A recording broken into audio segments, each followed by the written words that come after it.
Then we'll get right into it. I need to fix my hair. I look like shit.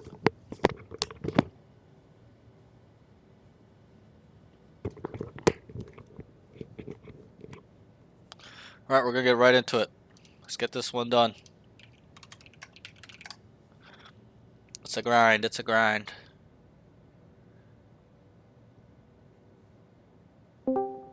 Yo, Yo, what's it's good? good. It's good, Wolf. How are you?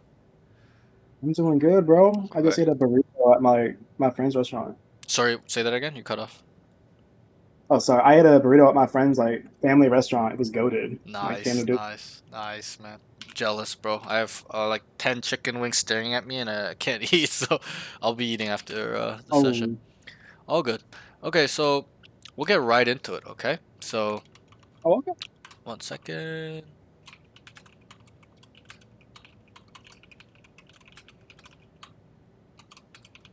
Just update the stream information. Alright, so go ahead and share screen. We are going to briefly talk before we start, okay? The talk it may be lengthy, it may not, depending on what type of information you give me, etc., etc. Okay, so just strap in a little bit, be engaged. That's One all. sec. Yeah, yeah. Are I don't know if you're gonna upload this to like YouTube, but are you Mhm. gonna record this or should I record it? I'm streaming, so already. So there's gonna be a VOD. I will upload it to YouTube. I will give you the Twitch VOD because it's available immediately. The YouTube video will be up in like a day or two because I have to make the thumbnail, right? There's a queue of That's fine. videos that get posted.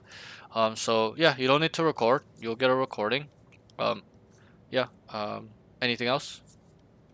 No, that's it Okay, so far. great. So before we start, just give me some basic information, which is going to be, what is your current rank? Oh, sorry, one second. Current rank. Yeah, what's your current rank? Ascendant one. Ascendant 1, all good. Okay, and then what is your peak rank? Ascendant three. Okay, Ascendant 3, and then okay, tell me your roles slash agents or whatever you play, like mainly. Uh, Duelist, and I'm like forced to fill up like low. Okay, duelist, and when you're forced to fill, you play club. And then duelist, what kind of players you agents you play? ISO. Uh, yeah, ISO and Jet. Okay, ISO jet. I got forced to play Phoenix, but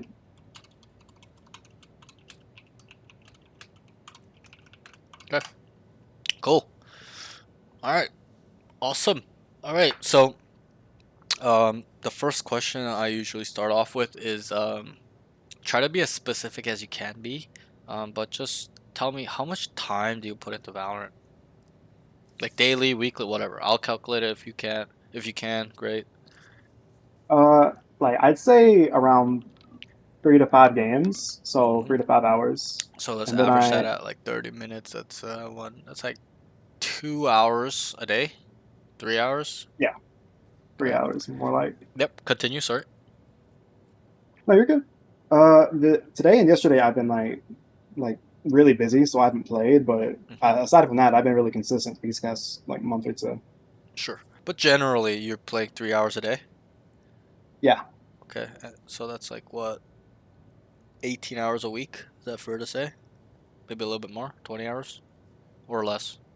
like 21 hours, like around 20 hours a week. 20 hours a week. Cool. And you play weekdays and weekends together?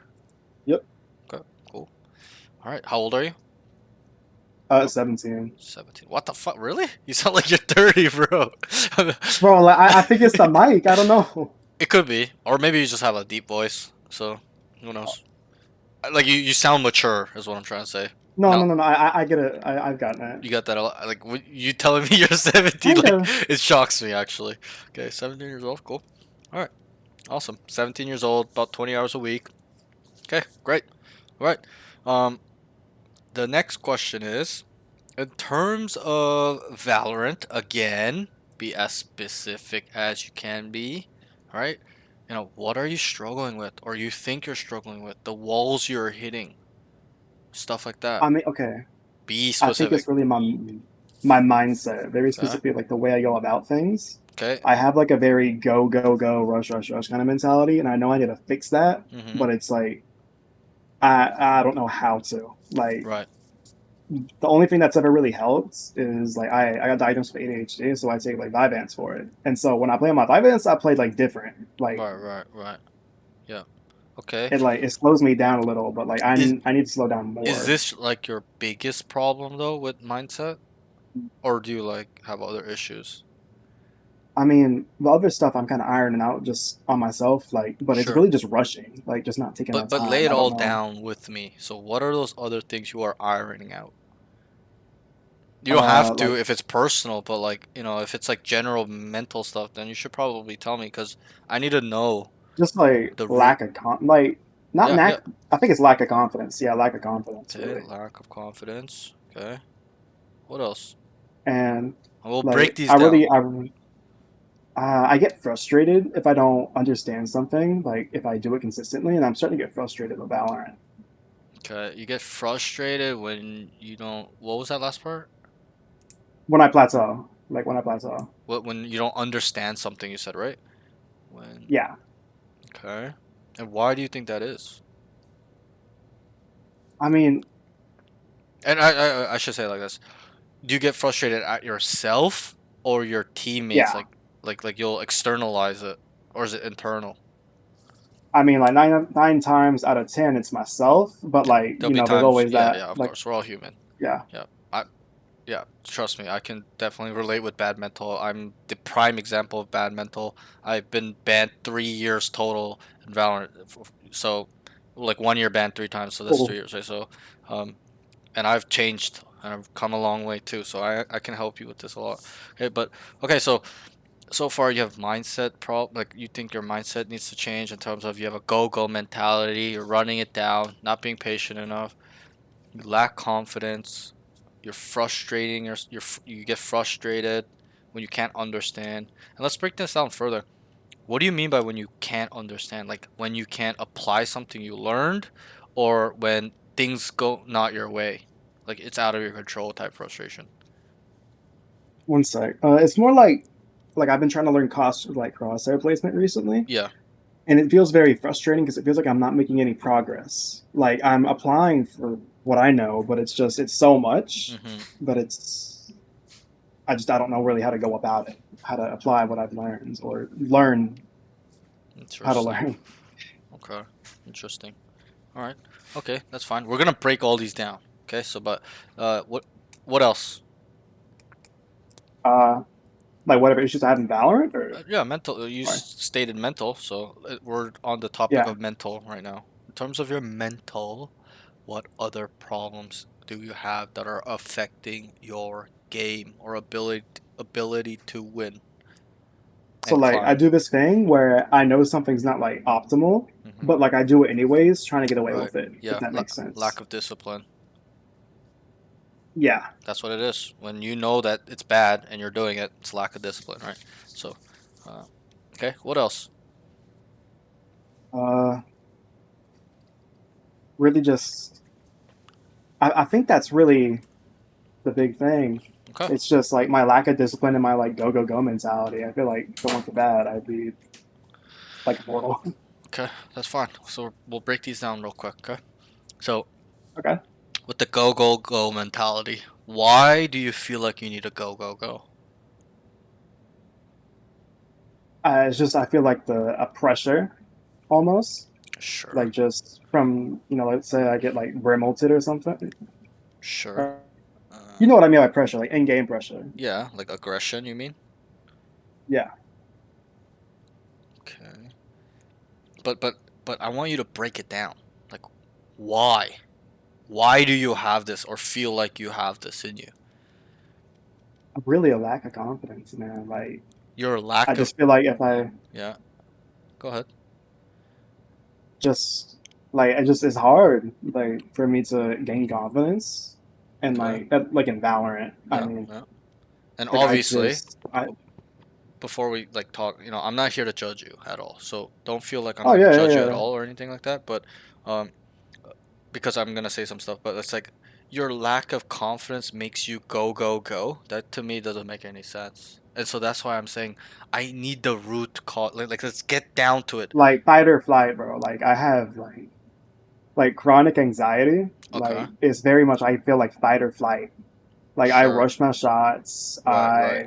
So your I anxiety, like you kind of don't like to think a lot, and when things are happening in the games, you just want to go to just get it over with. Is that fair to say? no. I think too much. Oh, you think too much. Hmm. Yeah. Interesting. You think too much, so that makes you want to go, go, go. Like it thinks too much. Like I think too much and I like overwhelm myself almost. Right, right. But usually, generally, okay, those that are overthinkers are actually slower in action because they're overthinking. They can't make a decision, right? So that I to know. me is like it's like unusual. It doesn't make sense where it's like, well, I overthink. I have super anxiety, so I just want to run it down. Won't they give you more anxiety?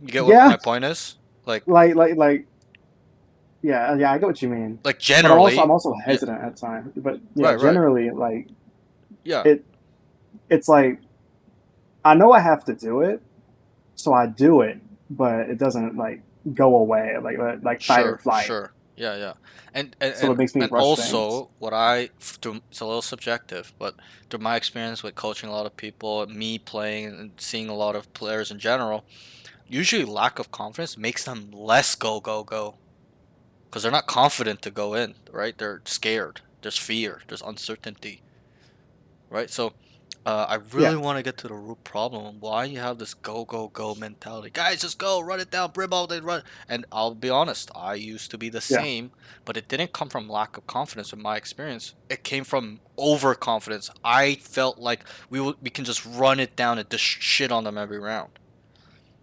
right? So Yeah. it's really important that we try our best to try to understand this. So try. Like, yes, anxiety and all, but there might be a deeper cause on why you're like this. In my mind, at least. No, yeah, of course, there always is. But that's, sorry if that sounded rude. I'm not Are trying to you be, are but you are you it's a like are you a patient person overall in life? I would say so. Yeah, So then I don't understand where this would come from. If somebody is very patient, then they can, and an overthinker, they can be like, wait, okay, maybe we got to think about multiple options. Maybe this will be bad. Maybe this, that, this. Right? Does that make sense logically? would yeah. Wait, not really. No, maybe is it tunnel visioning? Like I feel like there's a part of it was also tunnel visioning.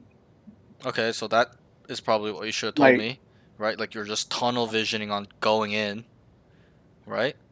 So yeah, yeah. I mean, like you gotta know. This is why we're talking like this. I know. I like it's just, yeah. I get what you mean. But you gotta try to explain it to me so I can try to understand you a little bit better with this mentality. I know it's hard, trust me. Okay, I've had some students where we are at this point and they cannot answer. I'm like, we'll spend all day. I don't care. Just try. Break it down. I mean, it really. There's also I don't know if I've said this already. There's a pressure from my team. There's like I need to What perform, like a pressure? pressure to perform. Like I don't want my teammates yelling at me. Like Okay, I guess like I it think doesn't get to me to where I like I think I'm starting to understand a little bit. So this kind of stems from your role. That's what you're saying. Because you are a duelist, you feel like there's pressure on your teams to go in and do something. Is that correct? yeah, Okay, good. So we got to some of the problem, no? So it's not yeah, actually we did. mental, yes, to some degree, but it's actually circumstantial. It's because you are a duelist, and then there's expectation and pressure from teammates for you to produce, correct? Yeah, And also, there could be a case where you don't fully understand your role. Is that correct? Tell me if I'm wrong. uh, I think I understand the role of being a duelist. Okay. And I'll ask you a question, simple question then. Is the duelist's role to just run it down? It's to create space, so not really. Listen to the question. Yep, yep, correct. Is the duelist's role just to run it down? It's a yes or no question. Nah, No, it's not. So by you answering that, you understand, but then you're running it down. So it's like you're not applying what you know. Does that make sense? Yeah, it does make sense. Right. So, that's I'm assuming, hopefully I'm somewhat correct, maybe not 100%, but somewhat correct where that's where it's coming from. You are not playing the role properly, okay? And then you're not applying what you know about how to play it properly, and there's something going on there, like something's flawed in the logic or something, right? And So, I agree. yeah, Probably, yeah.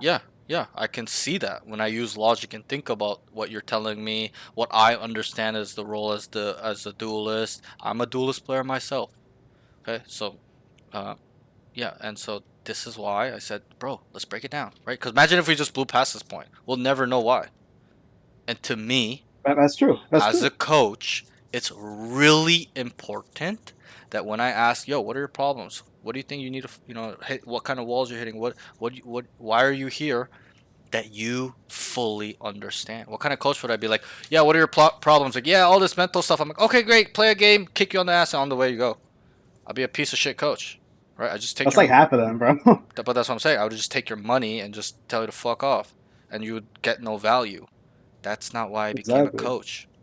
I became a coach so that you can become a better person, not even a player. So that way we can maximize your potential in life, in gaming, whatever it is your goals are, your goals. Does that make sense? And so that's why I said, yo, Yeah, we'll sit here all day. I don't give a fuck. You're my last student today. We could spend 3 hours on this just talking, not even playing. Obviously, that's not what we're going to do.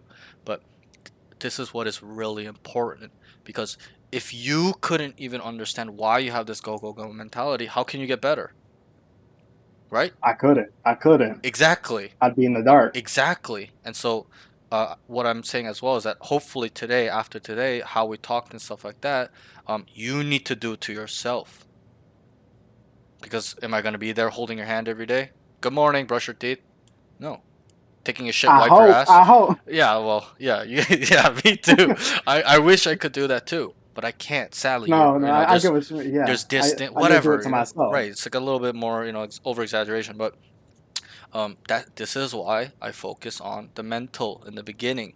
So that way the student knows himself, not just me. Yes, I can get to know you too by breaking this down and talking about this stuff, but you need to, right? True that. You see how True important that. that is, Yeah, right?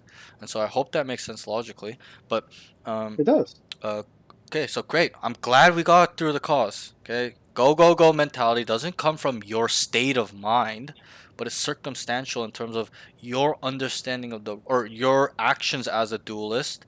Okay, and obviously some external stuff like teammates pressure, expectation of general population on how you should play and stuff like that. And what I was gonna say as well was that I've been there. Hey, don't feel like I'm just talking on my ass right now. Why a lot of people like my coaching style. I'm not even trying to blow smoke up my own ass, but why a lot of people come to me is because um, I can relate to the people. I'm not just talking shit. I've been there, done that. I always tell my students too. I Yeah, wasn't the best person. I made a lot of fucking mistakes. I failed a lot of times. I tried to go pro. I never made it. I can relate because I went through that same progress process in becoming who I am. And so that's why a lot of people come to me is because that's what they want. They don't want to be the same person forever. Nobody does. No sane person wants to do that. Jaded forever. They want to improve and hit their goal. That's ultimately why they want to come is to hit their goal, right? But and so I'm glad we got through this. But I can relate. I've been there. But remember how I told you? I'm like, wait, you're lacking confidence, and you overthink, and you're running it down. Like to me, that didn't make sense because in my experience, I had overconfidence, maybe even arrogance to some degree, and then I wasn't an overthinker. I was a simple-minded thinker. That's why I ran it down. You see the comparison there? So that's why I was confused. I was like, I do. what the fuck? Like, where is this coming from? That's why I was like, okay, we gotta Yeah, dig a little bit deeper, because it's obviously not from that. I knew that already when you said it. I was like, and then you were like, you're a little bit pushback, but that's fine. So that comes from the expectation, certain external pressures, and stuff like that. What I'll say is that, and I asked you a question. I'm like, what's the duelist's role? Is it to strictly run it down? You said no. And if you understand that by answering it, then moving forward, you need to stop running it down by yourself or whatever. Just say go, go, go. There's more to Duelist than running it down. Go, go, go, go. I used to do the same. Just, guys, rush, rush, rush, rush. I was the exact same. If I could get a vault of how I acted in episode 4, 5, 6, you would see that. Episode 5, majority 4. I'd be like, go, go, run it down. That was my call. Okay, because I lacked, you know what it is? What I lacked? Not confidence. Really simple. Uh, Try to answer. If you can't, it's all good. which what you lacked is Yeah, like why did I lack something where I patience, was. Nope, not patience. Okay, I'll tell you. knowledge. Knowledge. Yes, you're about to Okay, get I it. knew it. You see? You see where I'm getting? Because I Yeah, didn't know what was a better option. How people move. How to get them to move where I want them to. How the game is played. And this goes under game sense. So now all you need to do is understand how important knowledge is in this game. I tell my students all the time, information is what? And I tell them it's fucking power. power, money. It's getting paid. That's how you have to think about it, right? If I ask you, you like money, hands down, you'd say, "Yep, I love money." Everybody loves money. It's important, right? In life, you're not gonna go through life with Yeah, no money. You need to pay bills, yeah. buy stuff, buy clothes, buy food. If you're broke, you're gonna be on the street, right? So that's how you have to look at knowledge, information. It's fucking money. It is getting paid, bro. Okay, and so Yeah. and obviously it's a little subjective. That's what I understood with me. That why I was doing that. Everyone's a little bit different, but we'll probably fall under the same pool of umbrellas. But uh, it's that you have lack of knowledge. You don't, and we'll go through that all today. Don't worry. But that's it. Okay, let's move on from this note because I think we're kind of breaking it down too much. But it's a lack of knowledge. That's pretty much where it comes from. We'll fix that today. Hopefully by the end of the day. It's one thing to know. I want you to apply it to do. Okay. The next thing, lack of confidence. Where does lack of confidence come from? Do you know generally? Well, inward, but like Sure. Yeah. Of course, it's I don't inward know. and mental. Like And I will tell you. It's fine. I, You answered it. You don't know. I will tell you. Lack of confidence, okay, this is objective. It's not even through my experience. It's subjective and objective because I've been through it and I've seen it through professional athletes, pro players in gaming, business, life, getting girls, the big, the top dog player kind of guys, right? Lack of confidence stems from your inability or your understanding of your capabilities. For example, okay, I've used these examples all the time when it comes to confidence in the podcast or in when I talk with students. What's the difference between a fat guy, right? 5 years fat. Okay, wait 1 second. Sorry.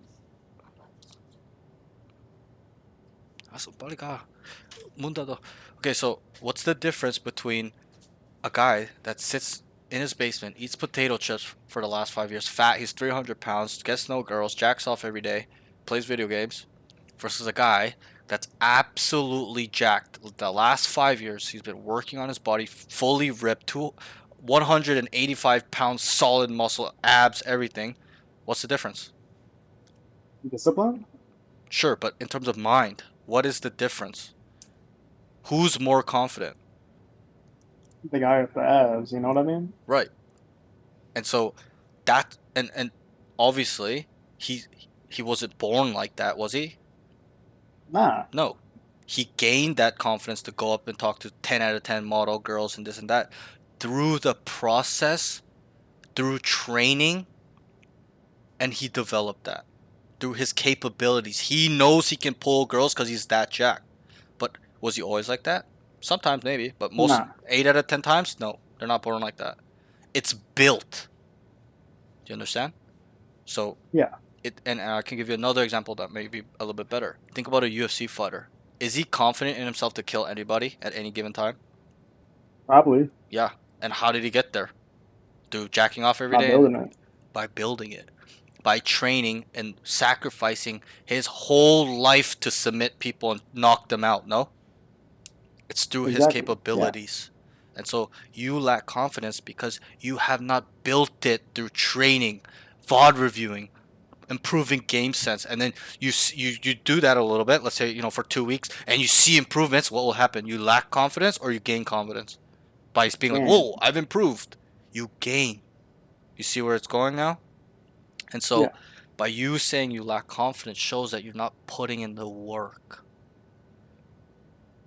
I don't know what that is, whether that's you we'll see. We'll talk about it at the end as well with aim training, but it shows, right? To me, the definition by yeah. being like, oh, I'm lack No, it confidence. does. It does. You're not putting in the work to be confident. Because you know why? I'll give you the subjective thing too. Because I went through that. When I was low immortal diamond, I had no confidence. I had so much fear. People, I'd be like, "Oh my god, immortal player! Oh my god, I'm gonna lose! I'm gonna lose!" And then I'd be in the game and I'd just bottom frag. I'm like, "Oh my god, I suck! I suck! I suck! Oh my god!" And I get in my head and I get in my head and do bad, do bad, do bad. But once that day I made that decision where I'm gonna go pro. I'm gonna put in so much effort. I'm gonna be the best, and I put action towards that, which was aim train 1 hour and a half when I woke up. Then I did 30-minute range. Then I did 2 DMs. Then I played 10 hours a day. Then I did a second session. Okay, a second session of aim training. I did 3 hours of aim training in episode 5 and 6 to get to Immortal 3, 350 RR. Okay, but prior to getting to 350 RR, when I was like Immortal 2, 90 RR, 150 RR, I seen these improvements that I put all this effort and time in, and I was like, oh my god, I can do this. Wait, I'm actually not bad. Wait, I actually can shit on people. And it just grew and grew and grew and grew. And when I was at my peak in episode 6, I did not care if you're a Radiant Pro.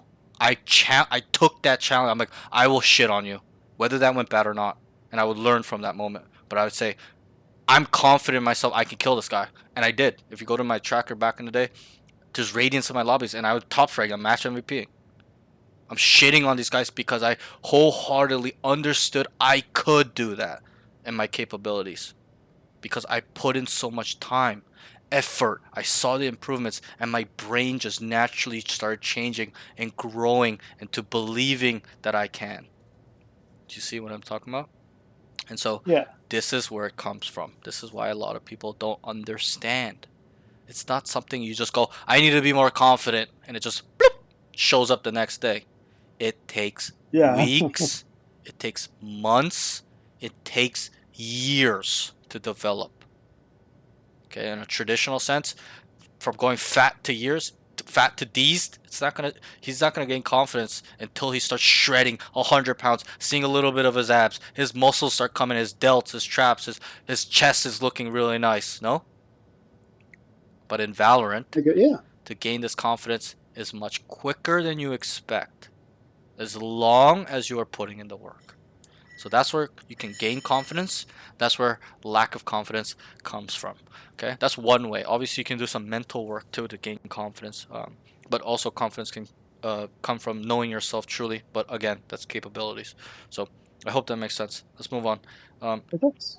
frustrating when you can't frustrating, like you get frustrated when you can't understand certain things, right? Let's break this down further. What does this mean to you? Usually, whenever I do get frustrated, it means I'm at like the breaking point of figuring out what it is that's wrong. But like that moment of Mm, frustration can be very long. right. Okay. Like it'll last what, days or like just games, like couple games, or like I the whole mean, day? it's subjective, like how long it takes. It could be something simple as like not knowing what to do in a certain like scenario and like Hmm. crosshair placement. You know what I Right, mean? right, right. And I'll ask you a question. How does that affect you? Negatively. Right, Until right. I like break through it. Sure. But like But when I what's break that? through What's it, that downtime? Like you said, it could be a day. It could be a couple hours. Right? You see how bad that is, right? yeah, Because it's downtime towards what? improving Right. knowledge. Improving, not putting action in. You being, you know, um, depressed and this and that. Okay. And uh, I don't know if you watched that interview with me and Worthy TV, the coach, on episode 2 of podcast, but we talked about this where he says most people are stuck in the present. Oh, sorry, the past. And the past is what? It's a depressive mindset. You think, oh, this is what I used to do. This is this, boom. Okay. The future is the anxiety mindset. Oh my, there's unknown. You don't know what's gonna happen. You need to be in the present.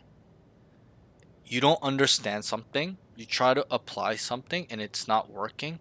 It's okay. Be present. Don't think in the future. Oh my God, people are gonna look at me like this because I've been putting this time, blah blah blah, and you become anxious. Or don't look in the past. Oh my God, I've done it before, but I can't do it again. Oh my God, what the fuck? I'm a piece of shit. Oh man, I'm gonna be sad. I feel sorry for myself.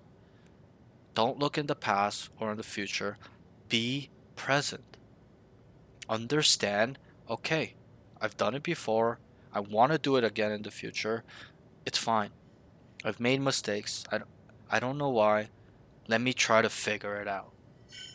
Because then there will be no downtime or just you're just frustrated for 4 hours or one whole day or days. I don't know, but I'm just giving some examples, right? Some could be Yeah, extreme, some could be very less extreme. But what I'm saying is that there shouldn't be any downtime at all. You need to be able to have the mindset to let go, to move forward. And I asked Worthy too. I said, "Yo, what?" Because I asked Daniel the first episode, a Radiant Tier 2 former pro player. I said, "What separates them?" He gave me a very good answer in terms of um, uh, fundamentals and mechanics, conceptual of Valorant. But Worthy gave me a better mental answer, which he said, um, fuck, I'm kind of losing my train of thought, but um, you gotta have a mindset that's short term. Be able to just throw things out. Boom, all good. Move on. Okay, it's fine. I made this mistake, and you learn from it. Make mistakes. It's fine to make mistakes. And obviously, frustration and lack of confidence are hand in hand. You know that, right? Because if you know yeah, the incapabilities, then you're gonna be frustrated because you're like, yeah, I want to do this, but I can't. It's like, oh fuck, right? So they go yeah. hand in hand. So you have to fix the confidence, then the frustration goes away. Because we can even give it to a logical example. Okay, like the fat guy. Okay, in the beginning, he might not be able to do 50 push-ups in a row, right? A fat guy, 300 pounds. He's like, oh, why can't Yeah, I do this? I see it on YouTube. People fucking doing what the fuck?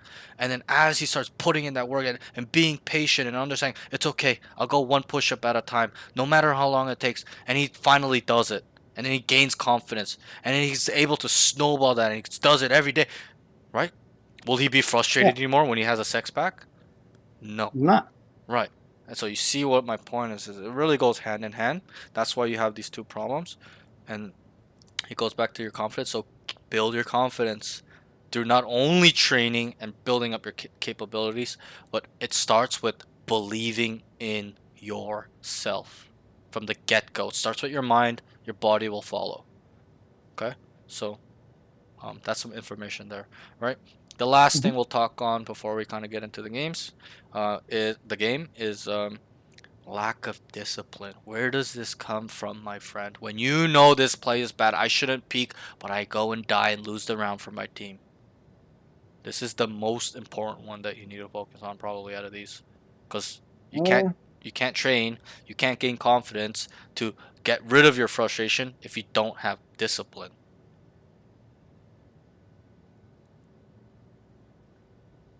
Try to answer it. I know it's where really difficult, but try. Where does this come from you?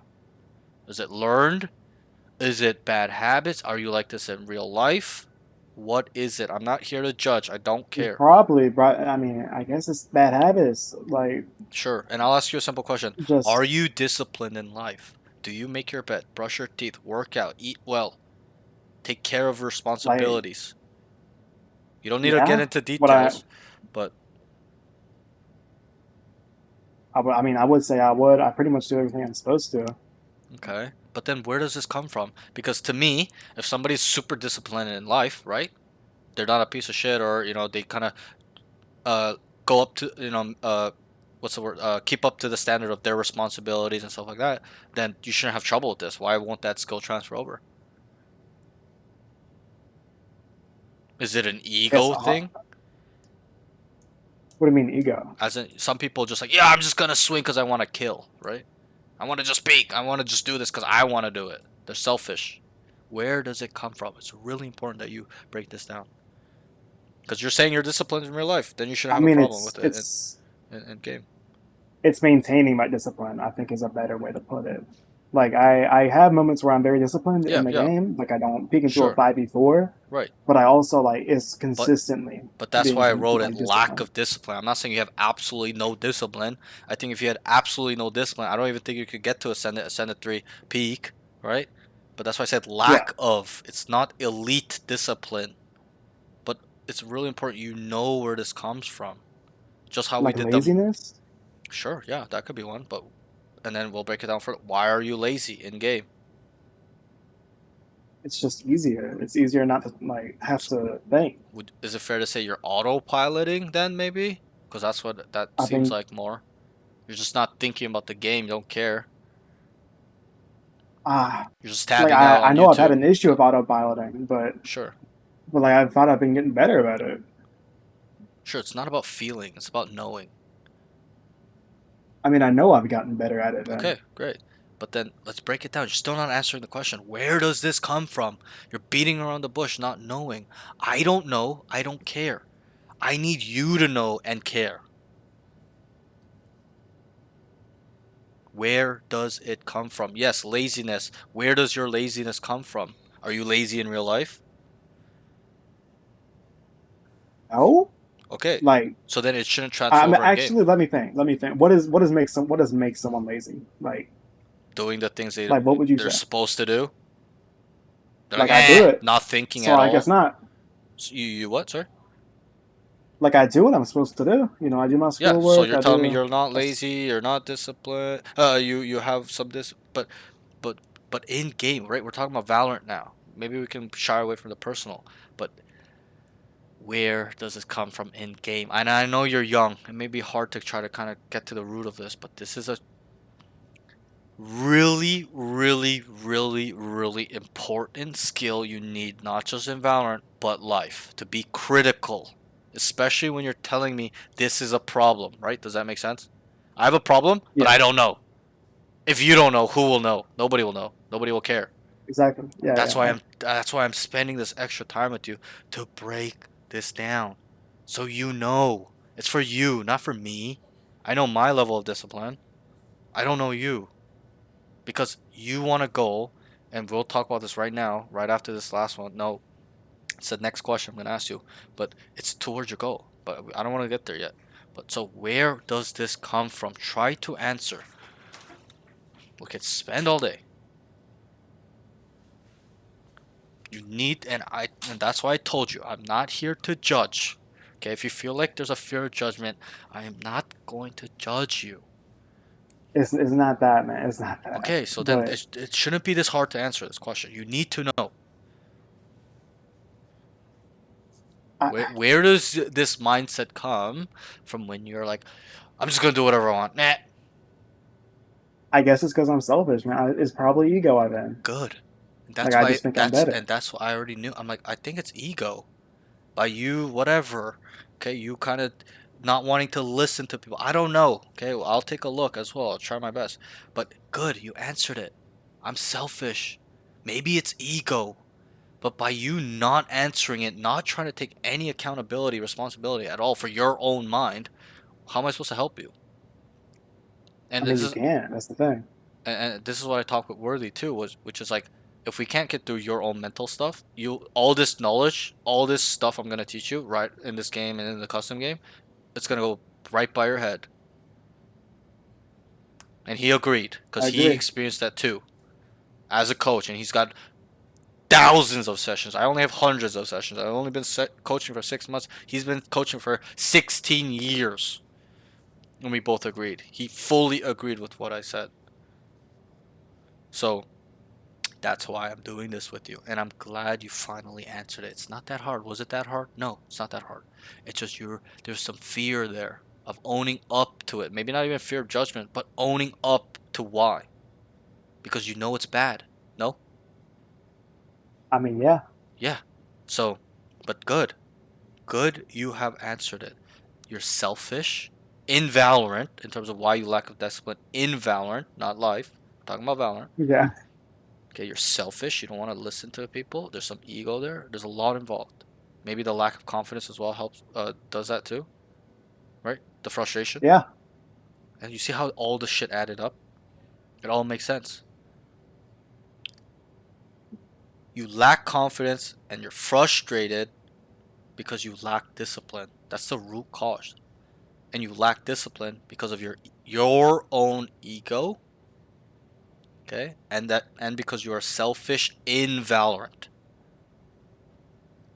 And if I were to ask you, are you a type of duelist that AFK lurks around across the map? What would you say?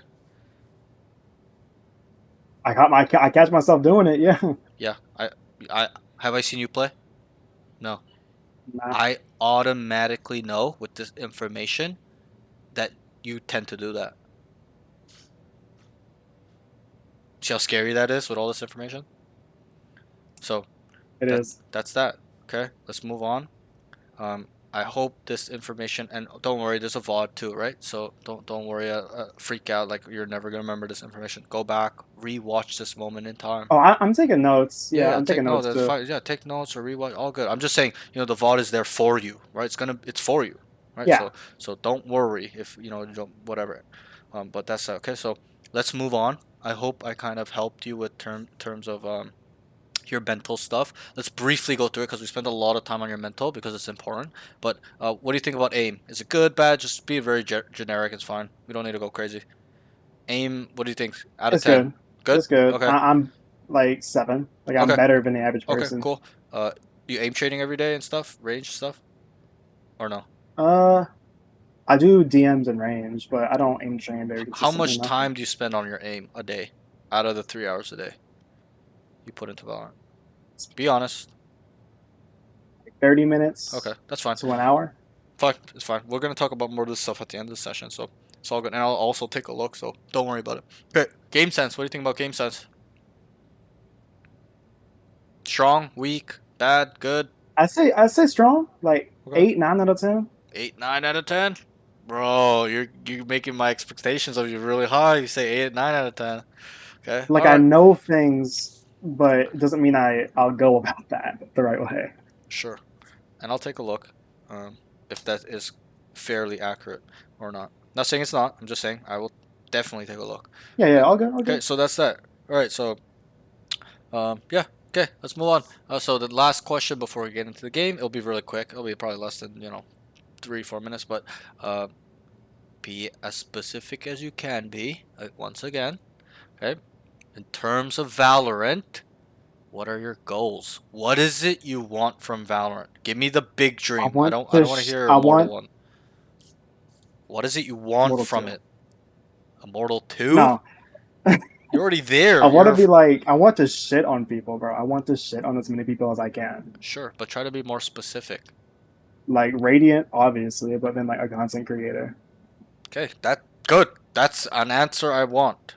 Most people will sit here and say, "Well, I don't want to say." I've had a lot of students do that too. They're like, well, I don't want to say Radiant or Pro because everybody says it." I'm like, "Well, it shouldn't matter what everyone else says. What do you want?" And they're like, I don't know." I'm like, "Okay, well then, Exactly. what are we doing here, like, bro?"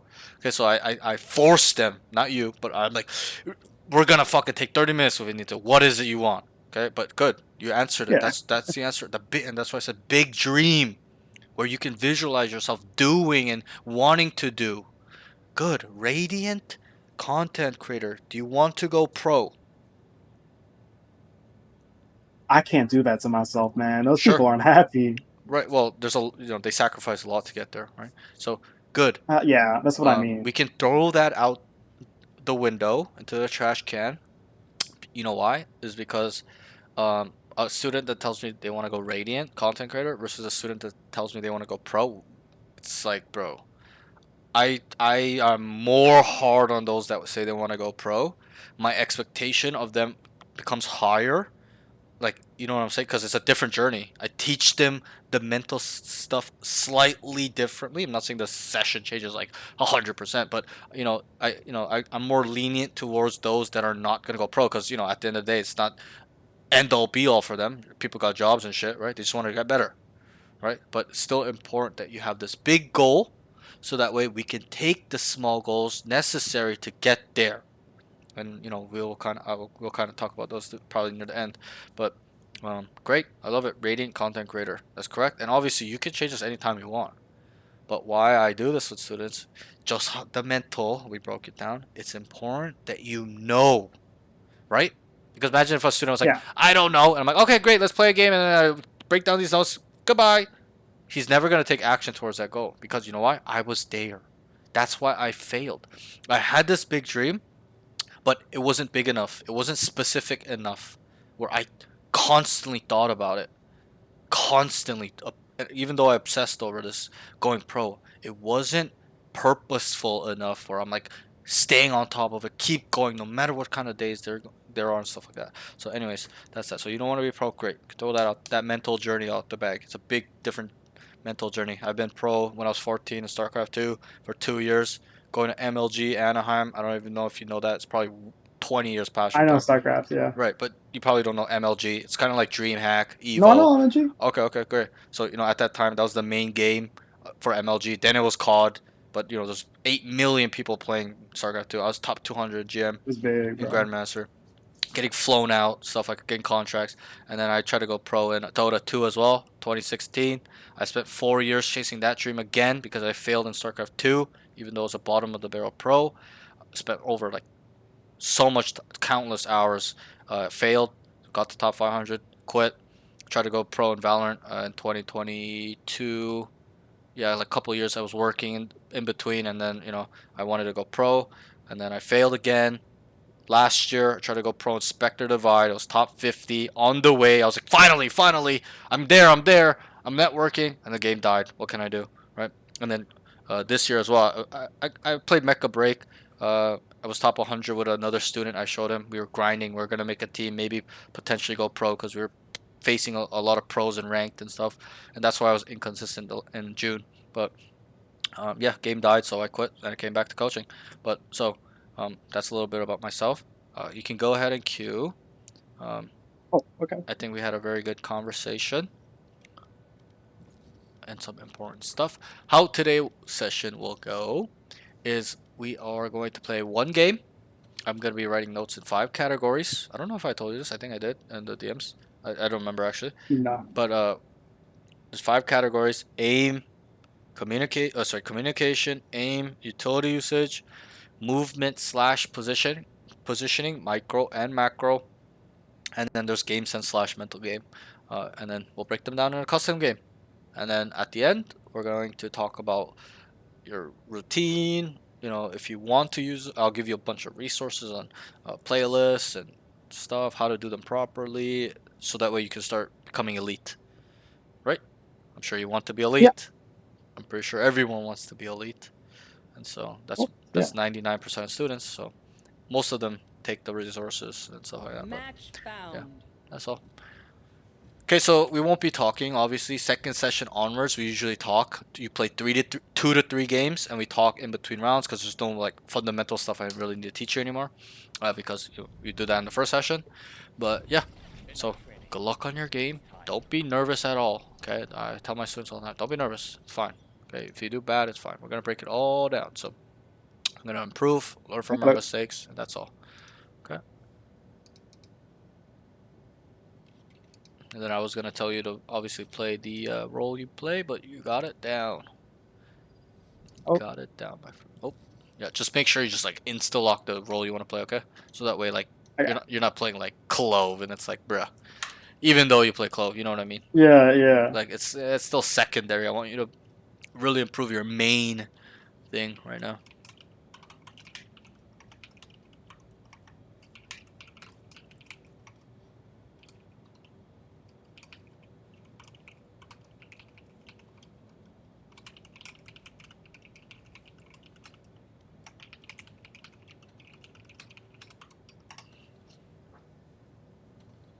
And also, I can also help. I had a couple other students that said they want to be content creators too. So if you have struggling with this stuff, because Match obviously I found. go into that category a little bit where I'm like a content creator coach, right? So, and Yeah. I've been there 2 years ago where I tried to stream, and I turned the stream on. There's 0 viewers and for an hour, and I just stopped the stream. I did that for like a year. I'm like, bro, what the fuck?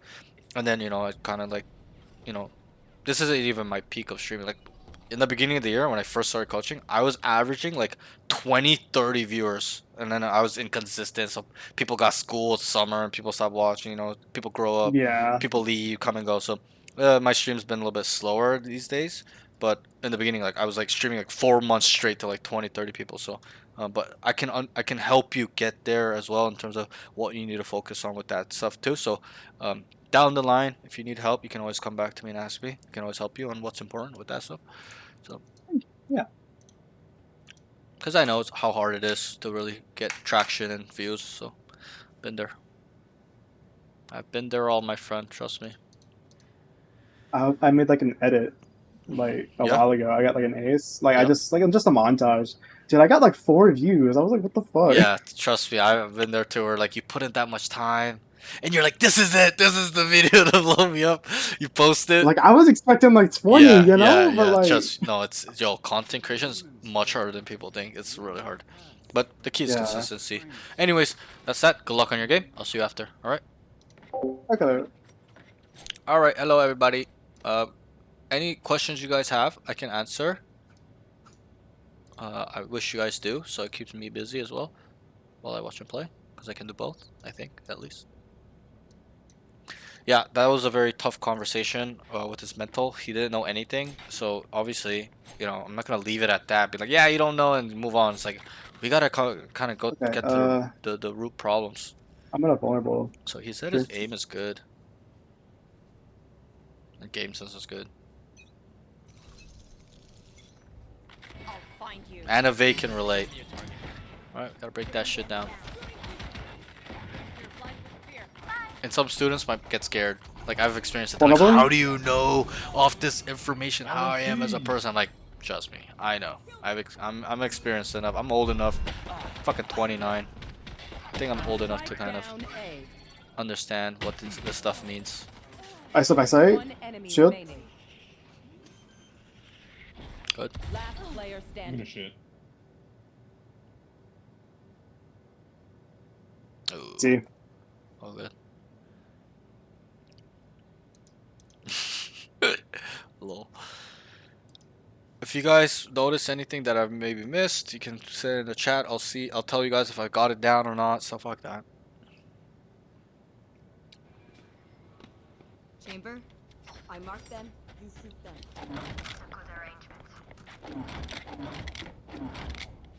The kid played C there. Jet pushed up. So I think his entering was pretty Do we good. want to go A Uh, again? his aim was also not bad.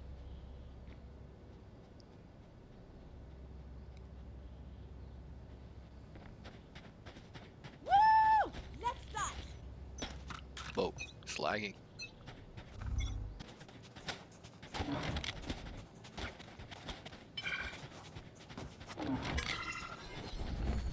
Where are you? Blocking vision. Obscuring vision.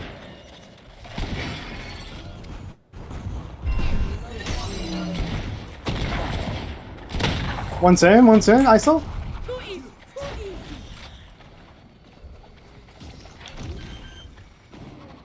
Last player standing. Nice. One enemy remaining. Wait. With concealment. Spike planted. I think the guy's going water now.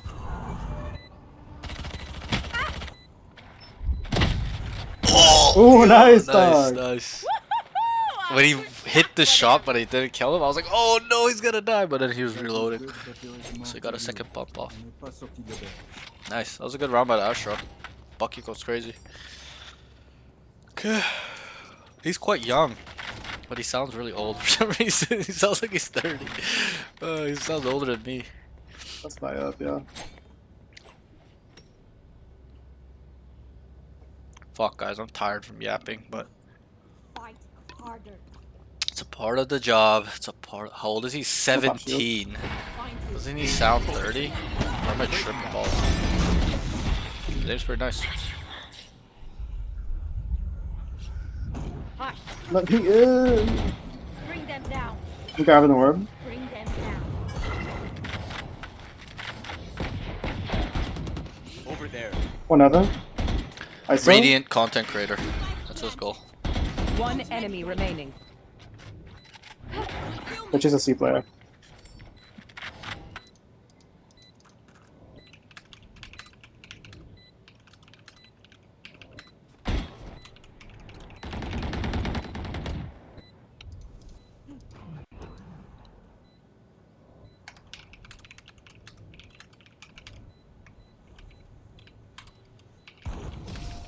The fuck?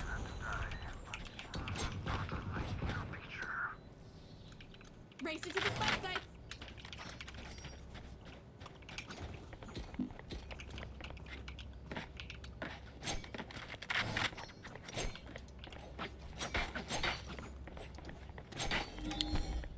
So far Jed, if you want to beat this off rip, I can vulnerable. he's able to delete his stepping mouse control. Bonne chance, mes amis. I'm gonna do it. Where are Oh, yeah, target. What? Take hold. Yeah, good. Alright. This thing went crazy.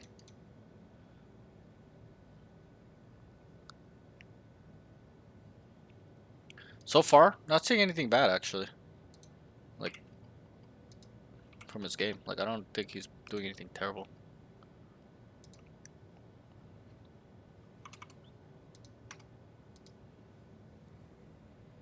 Go play together.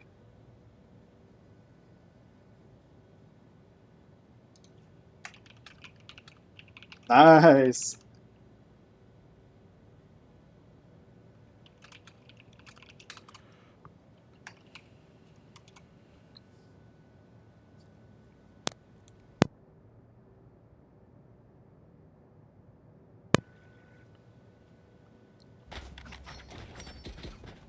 Thanks for the Vandal.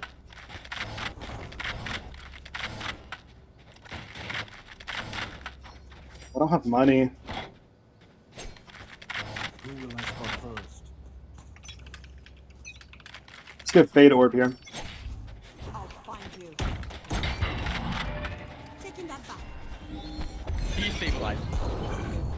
Focus. Stick with me. Is ready. Nightmare check. Stop fire.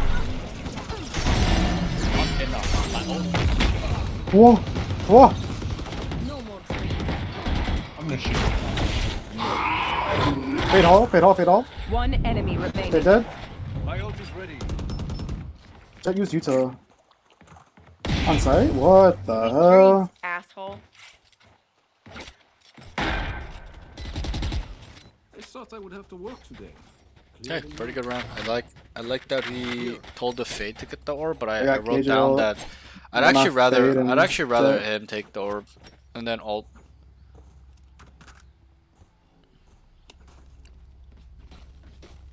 Gun here. They are so dead. I'm max out, bro.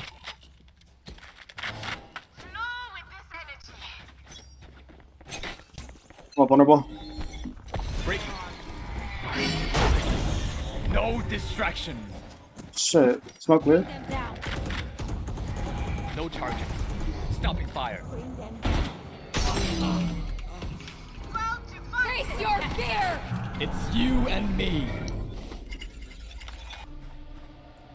That's the not shit quicker. Enemy spotted A. It could be.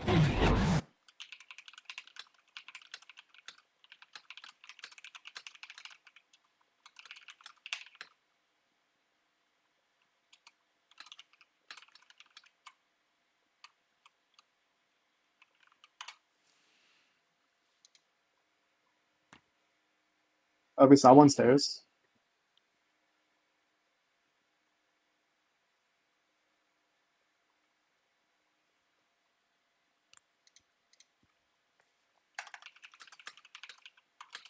They're link, y'all.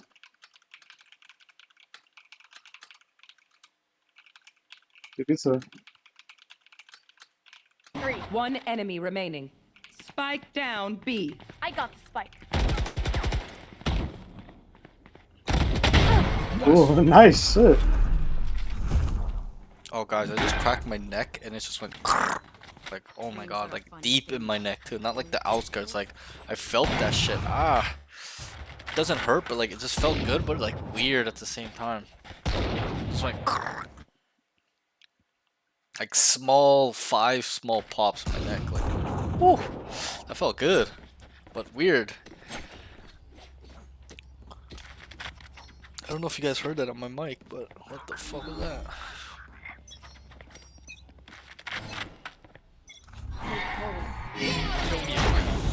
Where are you? Mark one, bring them down. Destabilize. Found one. Close your eyes. Reloading. Enemy A. Ah be abi. Reloading. Top side, there's two top side on A. You could go weak. There might be one B heaven. Over there. Making cover. One enemy remaining. Planted. I need it. Oh my god, Nano. I would apologize to them, but alas, they are dead. They reveal their ways. Not smart. I need a gun. I need a gun. Thank you. Wait, why did you? I'm confused.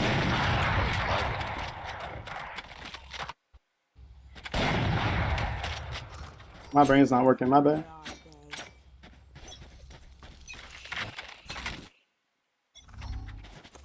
Blocking sight. My ult is ready. Show me a target. Nightmare, take them! Bring them down. Destabilizing. Stopping fire.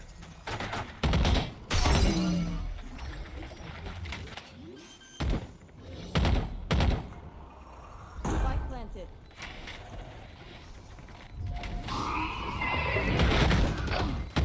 120 ISO. You should 赶 run. 快进这边，赶快进这边。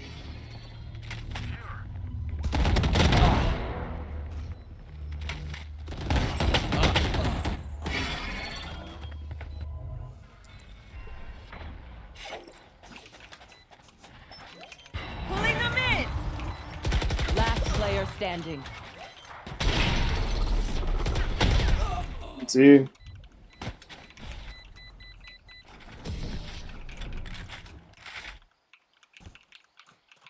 There was a time there where I could have reloaded, and I should have probably just lost this or lost me in that gunfight. I don't think so. I think what lost him that gunfight is going and spawn. He should have just left.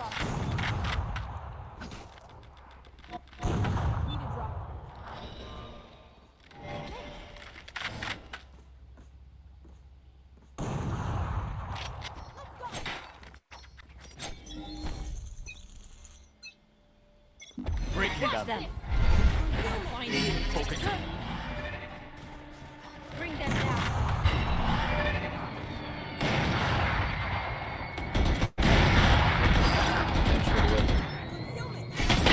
What? Last player standing.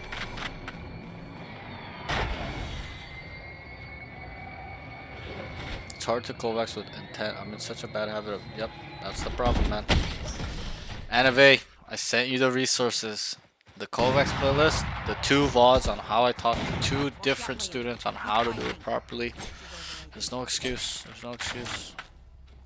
I know it's hard, man. I know you want to autopilot and just go through the motions of training, but gotta think about your goals. Gotta think. When I aim train, I think about who I'm going to become. That's what I think about. Oh, I'm grabbing orb here. They don't That's fight what Sue. that's what I think. When I'm aim training, I think about those dots as individual agents' heads and who I'm gonna become, what this is for, and I never get bored because I'm like, I'm gonna get better. It's gonna you help and me. me. That's how I think. That's how No you need to distraction. You got KJ? Thoughts?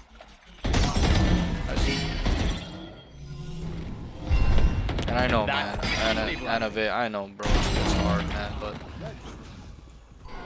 just gotta just W king down. Knocking them.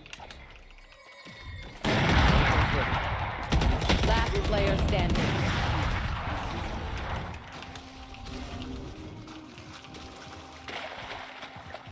One bullet per enemy. That should be enough, yes? I need a gun.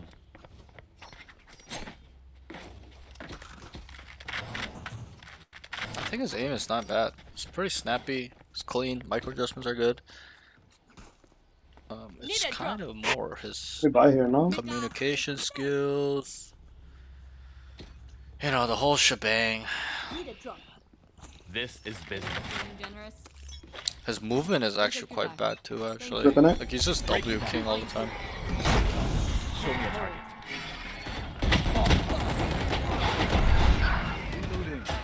Bring them. Oh, up here. We leave. We leave. Okay. I need to smoke the lead. Last player standing. Oh, what? Your crosshair was on him. Just shoot.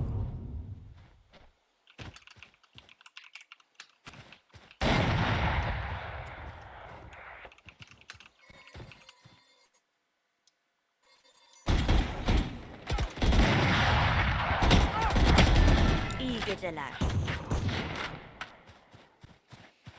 One enemy remaining. Winnable.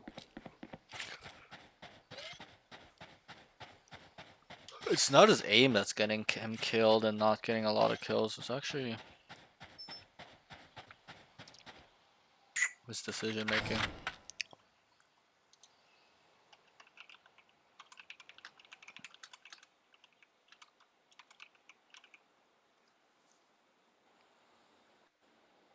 Thirty seconds left.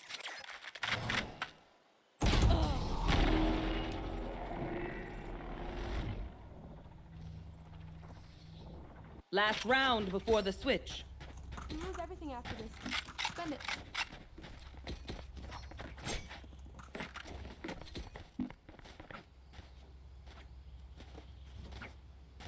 I need a gun.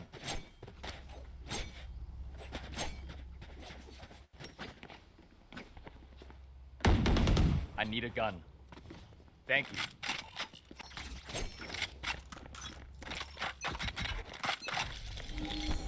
Where are you? Blocking vision. Focusing. Roll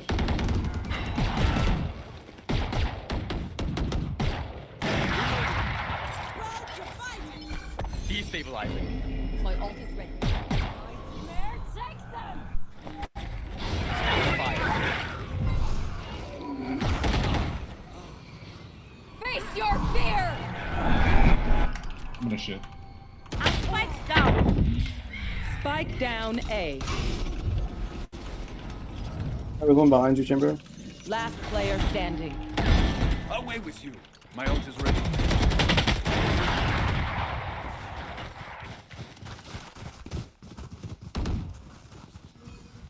Switching sides. I got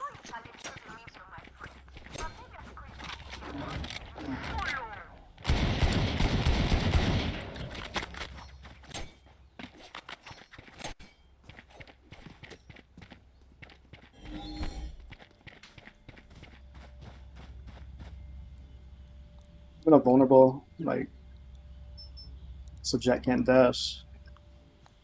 So let's dash in, let's push up, you know what I mean?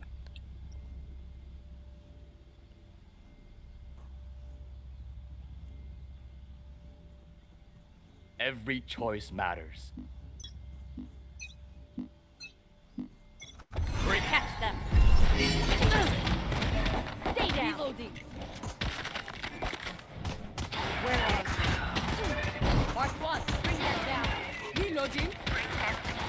Blind with fear.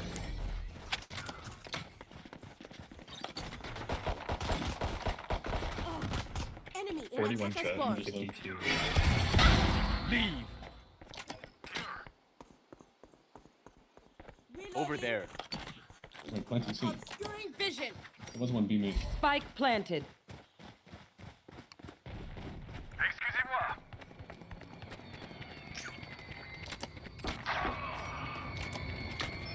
One enemy remaining. Last was waterfall. Lock in sight.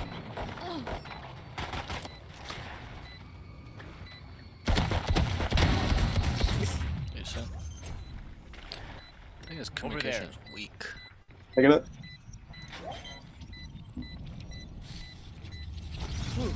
I was sweating. And that last guy thought my aura, so I didn't shoot back. Show me where to go.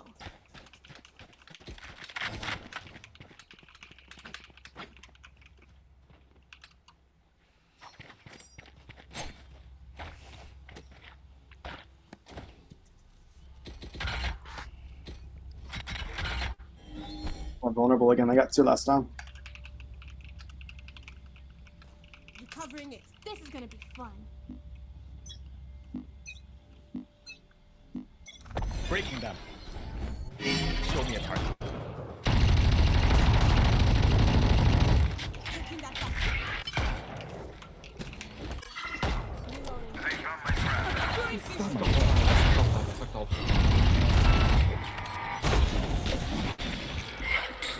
I can wall out. I'm gonna shit. Reload. Need that back. Spike planted. Last player standing.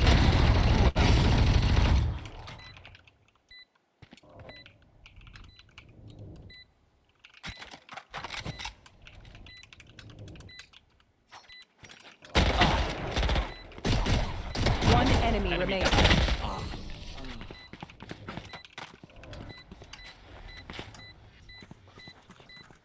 Please do not mistake my smile. I take this all very seriously.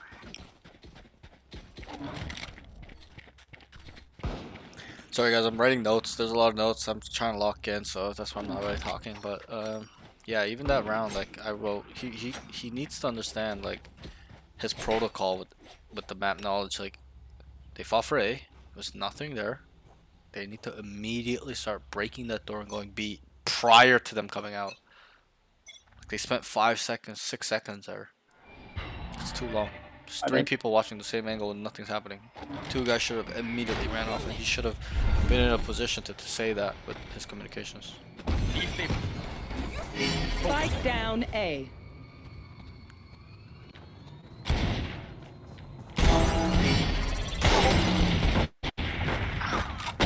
One enemy remaining. I can ult him.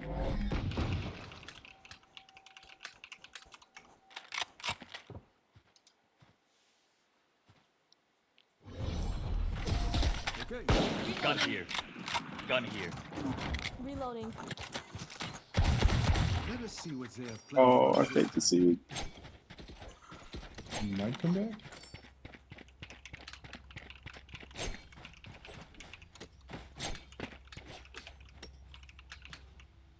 Good play time.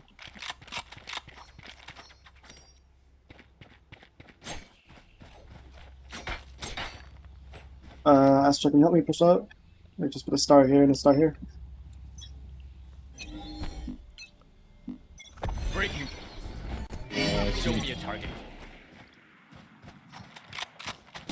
Kill me. Need that back. No distraction. I got Jet.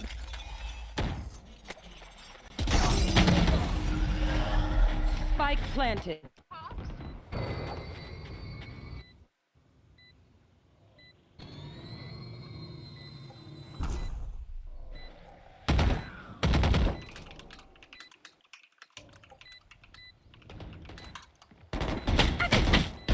Last player standing. Let's see.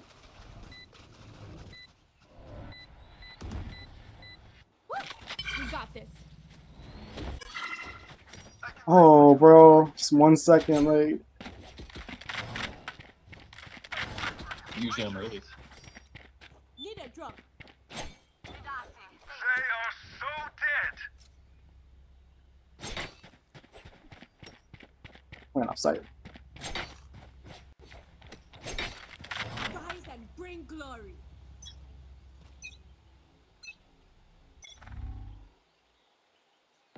See you again. Nailed him. My ult's ready. We have wall.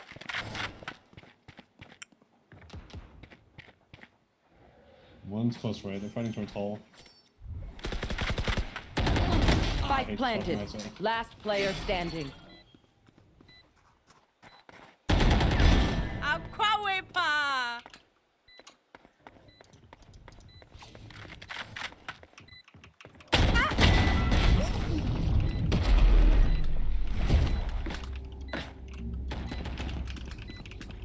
Make their fear your weapon. Or use a gun, whichever.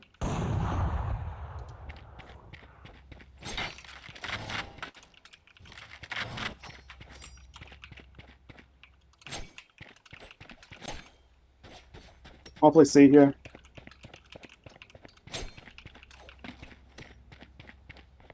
They have ISO. I'm gonna play off site.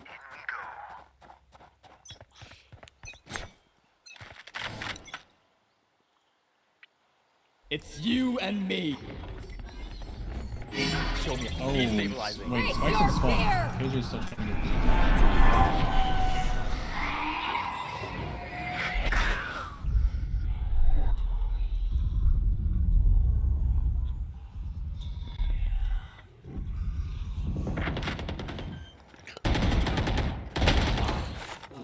Spike planted.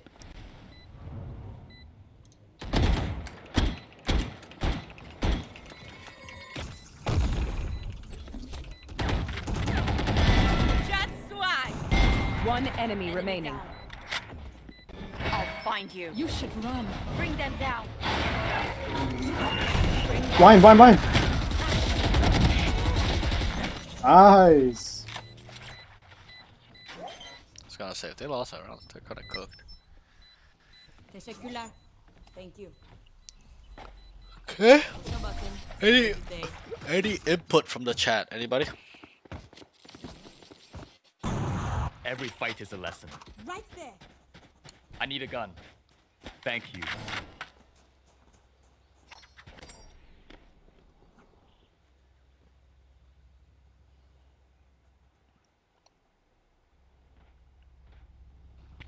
Okay, can you help me push up? You stand right Over here there. and you stare at like that Over there. leaf and jump and Make throw it it. interesting, ISO. Do you know that lineup? Yeah. Get out of my way.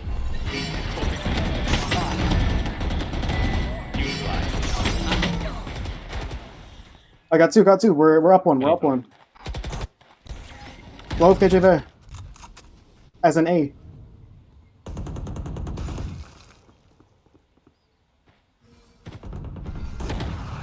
It is gonna be. What's an A?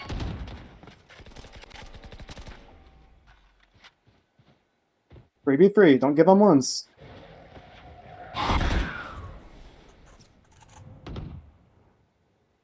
I think they're gonna leave.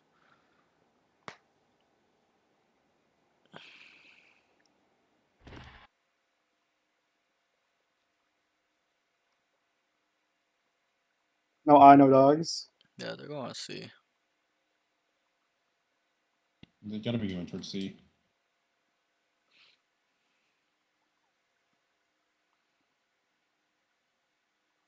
Big planting probably.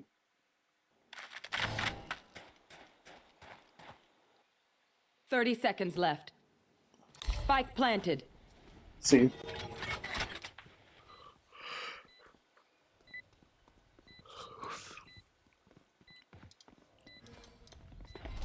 I swear I just heard one hall. Teleport's ready.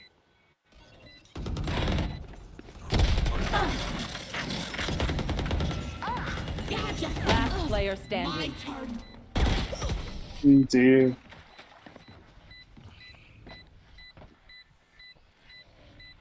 These guns we use are God, there's a okay, lot but of I will those. also bring my own.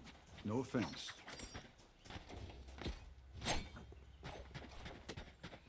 Everybody come deep.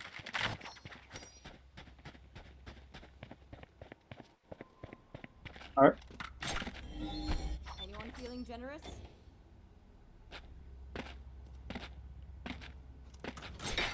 Want me to vulnerable? I am with you. We are strong. No, we're gonna. We're just walking. Watch this. Blocking vision. Oh, yeah, right there. Focusing. Where are we? No Obscuring vision, distraction.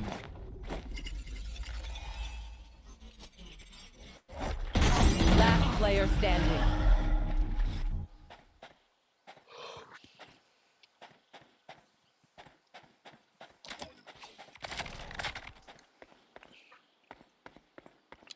While he's dead. let me just make Spike sure. planted. Oh, come on. Pretty sure I have ice on this. I doubt. You can tell a person's character by their first action. Check me then, yeah? Yeah, can you come A and just stash up? Yeah, ask her to play B and she can quick rotate. Let me get like a suck here. And just a bunch yourself there.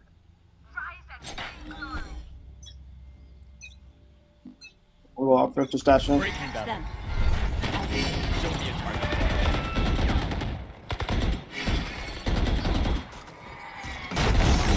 Bro, I knew he peeked me. Without concealment. I have to unlock myself. Fuck. Last player standing.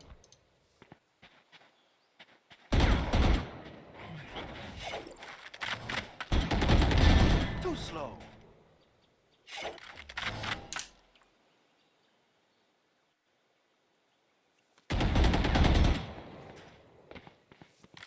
Oh wait, how do I unlock?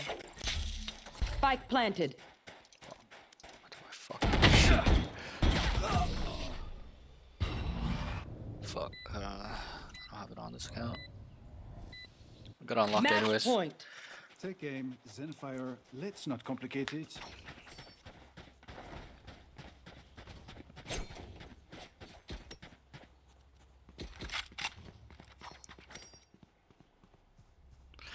Yeah, I think I got all the notes that I need necessarily to tell him. We're vulnerable again. Here. Destabilizing. Focusing. Grounded. Play time, play time.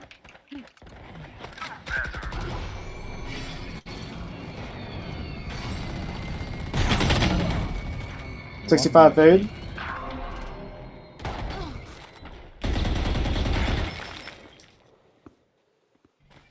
There we go, let's see.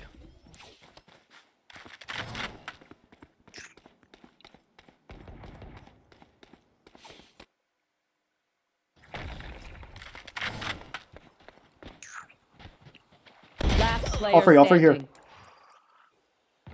Okay.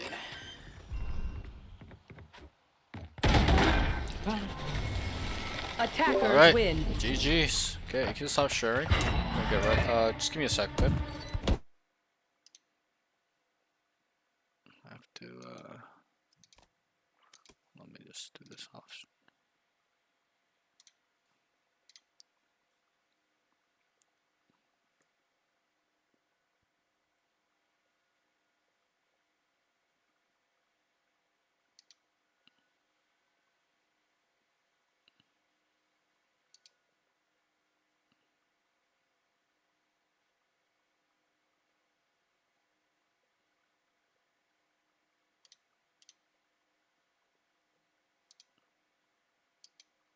Just give me 1 second, alright? You here, right? Wait, am I muted? Hello? Can you hear me? I can't hear you. Hello? Yeah. Oh, sorry. You there? Can Hello, you that's hear me? good. Yeah, I hear you Yeah, now. just give me 1 second, okay? Okay.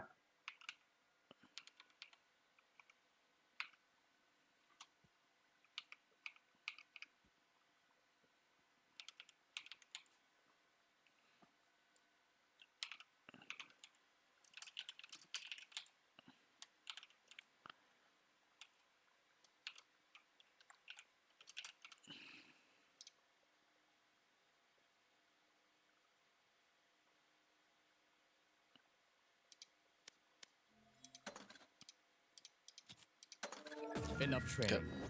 It's time. Alright, I just have to go wash him real quick. Give me 1 second. Drink a lot of water today. I'll be right back. Okay.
All right, you here? Yep, I All hear right, you. man. Let's do it. Give me a sec. Let me just make this custom.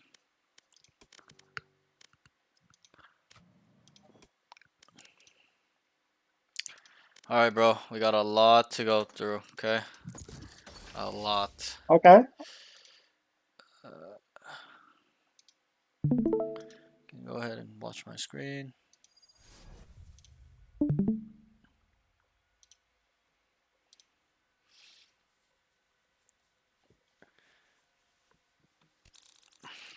Enough training. It's time.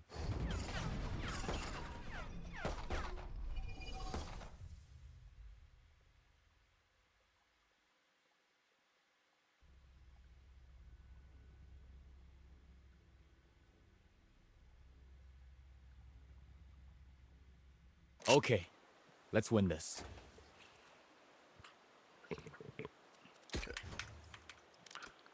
My ult is ready. All right, bro.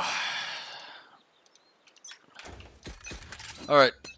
Okay, so there's 5 categories: comms, communications, aim, utility usage, movement slash positioning, and then also game sense slash mental game.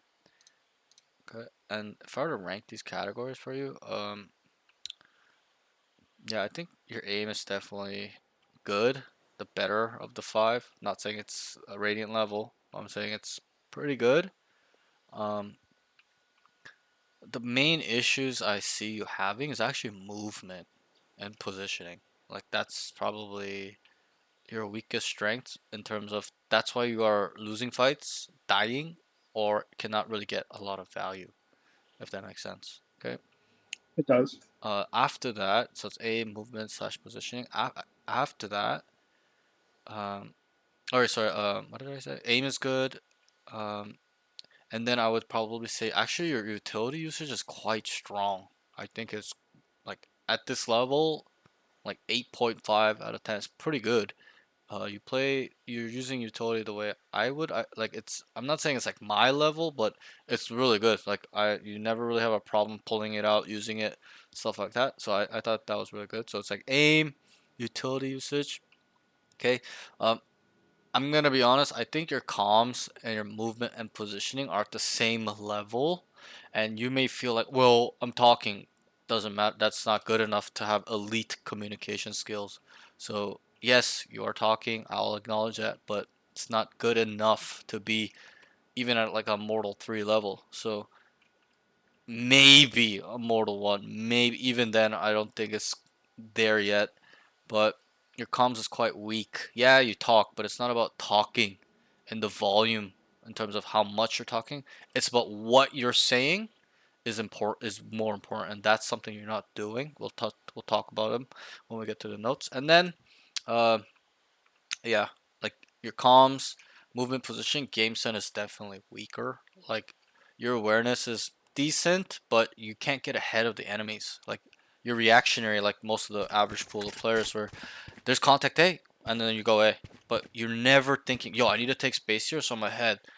I have a flank, and then you communicate that, yo, I'm behind them. All of them see, and you bring value. You don't have this high level way of using the game sense.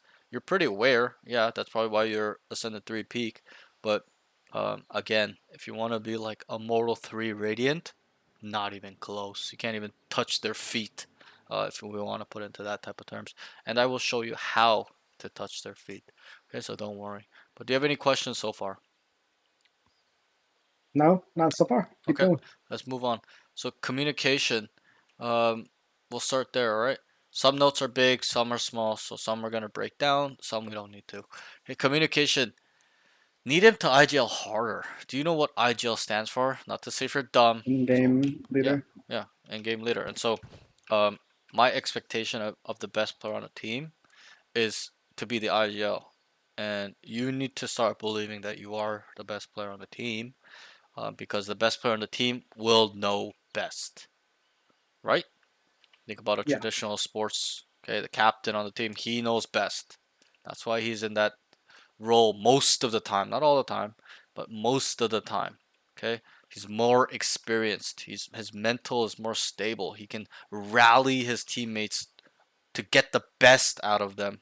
Okay, that's why they're the captain or the IGL, like the quarterback on a high school football team. Okay. So I would like you to IGL more. There's obviously a lot to being an IGL. We'll go through them as we go through this game. These notes.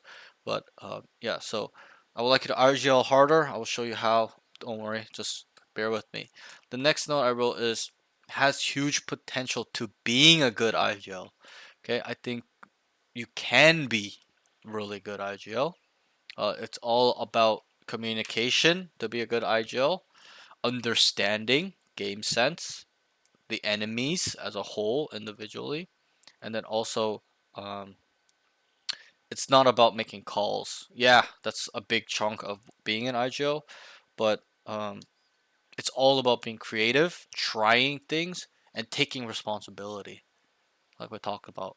To be the best IGL or the best IGLs in Valorant are able to do that. Take the burden.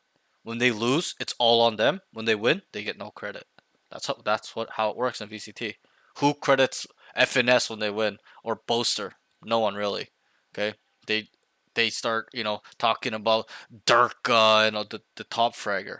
Okay, but at the end of the day, okay, this is objective. This is not subjective. This is objective. He is the reason they won. That's what people don't see. That's why the IGL role is not of in people's eyes of value or sought after to being like them. Because when you lose, it's all on you, and when you win, you get no credit. Okay, but they are 60-70% the reason they either win or lose. Probably more. I would say like 80%. Okay, even the kills teammates get, it's not, yes, the individual teammate executes those kills, but he was set up, he was put in that position, usually in pro play, not in ranked, usually in pro play, through the IGL. Okay, so understand that the IGL role is way more of value, even if you're a duelist, doesn't make, I don't care. Okay, I've heard that excuse plenty of times where people say, "Well, I'm a duelist, and when I IGL and play duelist, I can't play better." It's like, no, wrong. Because I do. I still drop 30 and IGL, manage, make plans, win rounds for my team, set them up, and get kills. So there's no excuse. Okay, and Radiant players do too. Watch Radiant streams. They all IGL no matter what role they play. The pro players, because they know the teammates are bad because they know that they are the best player. Okay, so that's that. The next note, make reads, calls, then formulate plans and make sure to manage teammates to execute. And I wrote this note in the communication part and game sense. You know why? Just because I tell you there are these 5 big umbrellas, even though there's other things involved with these things, okay, this is the general big umbrellas, does not mean that these skills are used individually. Okay? These skills Okay. must be used together. There's going to be some rounds you only use utility plus comms. Some rounds you're only going to use movement and aim. Or some rounds you're going to use all 5. There's going to be aim, utility uses, comms, everything involved.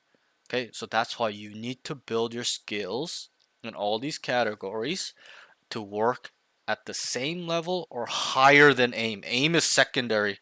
It's 5th out of all of these. Aim is last. Okay, comms, elite comms, utility usage, elite utility usage, and game sense and movement and positioning outweigh, this is objective, it's not through my experience, okay, this is objective, that Yeah. it outweighs aim.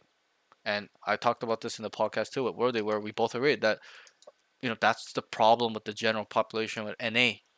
That's why, like yourself or a lot of players, get to Immortal Ascendant 3 and don't know what else to improve on but aim, and they just talk about aim. Oh, I died because of my aim. Oh, this because aim, aim, aim, aim, aim, because that's all they think about. But mechanics in gaming in general, or even football, any traditional sports, it's always secondary to game sense. But anyways, what I'm saying is that aim is really last resort. Like, your aim could be 5 out of 10, and all these skills, these 4 other skills, are 10 out of 10, and you can get radiant. But the vice versa is not true, where your aim is 10 out of 10 and all these skills are 4 you will not be radiant. Doesn't matter. Look at the general population getting stuck at Immortal Ascendant 3. They got godlike radiant level type aim, and subjectively as a coach, that's what I've seen. All my students go aim, aim, aim, aim. I'm like, bro, your aim is literally radiant level aim. It's your brain that sucks. Okay, and so start thinking about that. I'm not saying bring your aim to 5 out of 10 and these out of 10, but if your aim is like 8, 7.5, like I said, 8.5, keep it there, get it to 10 out of 10, bring these skill levels to par, or you will get capped, like I am seeing in your game, right? So, and the problems you feel like you're having. So, understand that before we kind of dive into this stuff. Okay, aim is literally means nothing in this game, and yeah. Anyways, I won't go break into it too much. But that's that. So, and I'll teach you how to kind of make reads, calls, then formulate plans, and make sure to manage teammates to making sure all that work you've done translate into winning rounds at an 80% win rate, 70%, and then that will transpire into you winning games, and then you win games, you get RR, and then you climb. And this is what people don't think about, that it doesn't add up, it adds up. It is a zero-sum game. Okay, people are stealing your RR when you lose, and you are also taking RR away from people when you win. No? But how do we win? How do we be better than the other guys?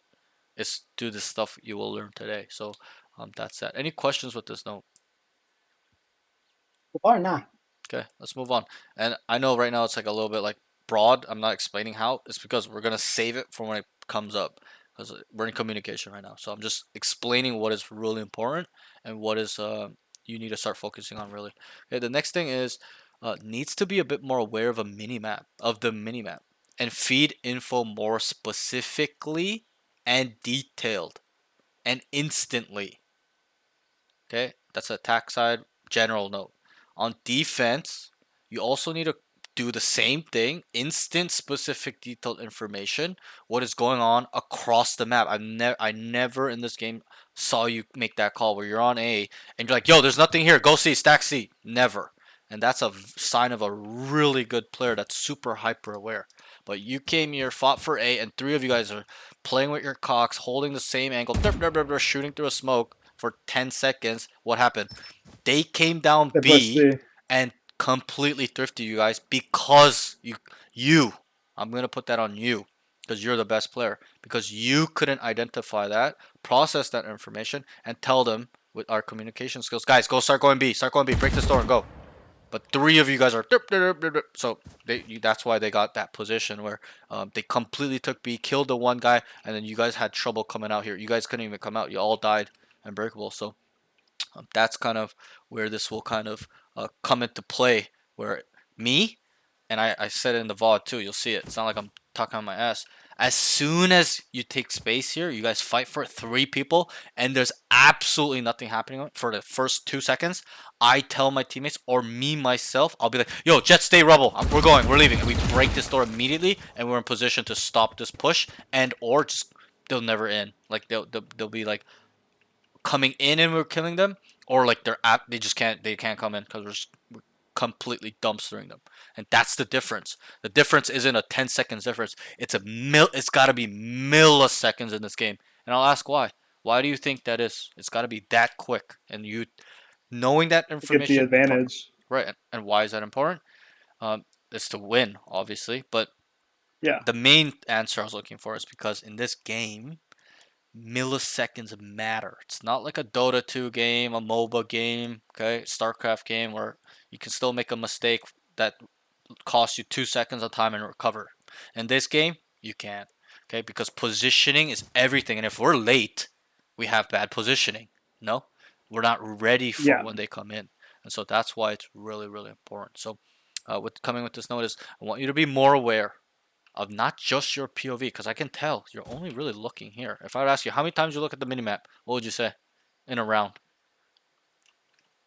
Like 3 or 5 times. Yeah, that's not enough. That's exactly what I tell my students. I don't want you looking at the minimap and back to your POV 5 times around. Do you know how many times I tell my students to look at it?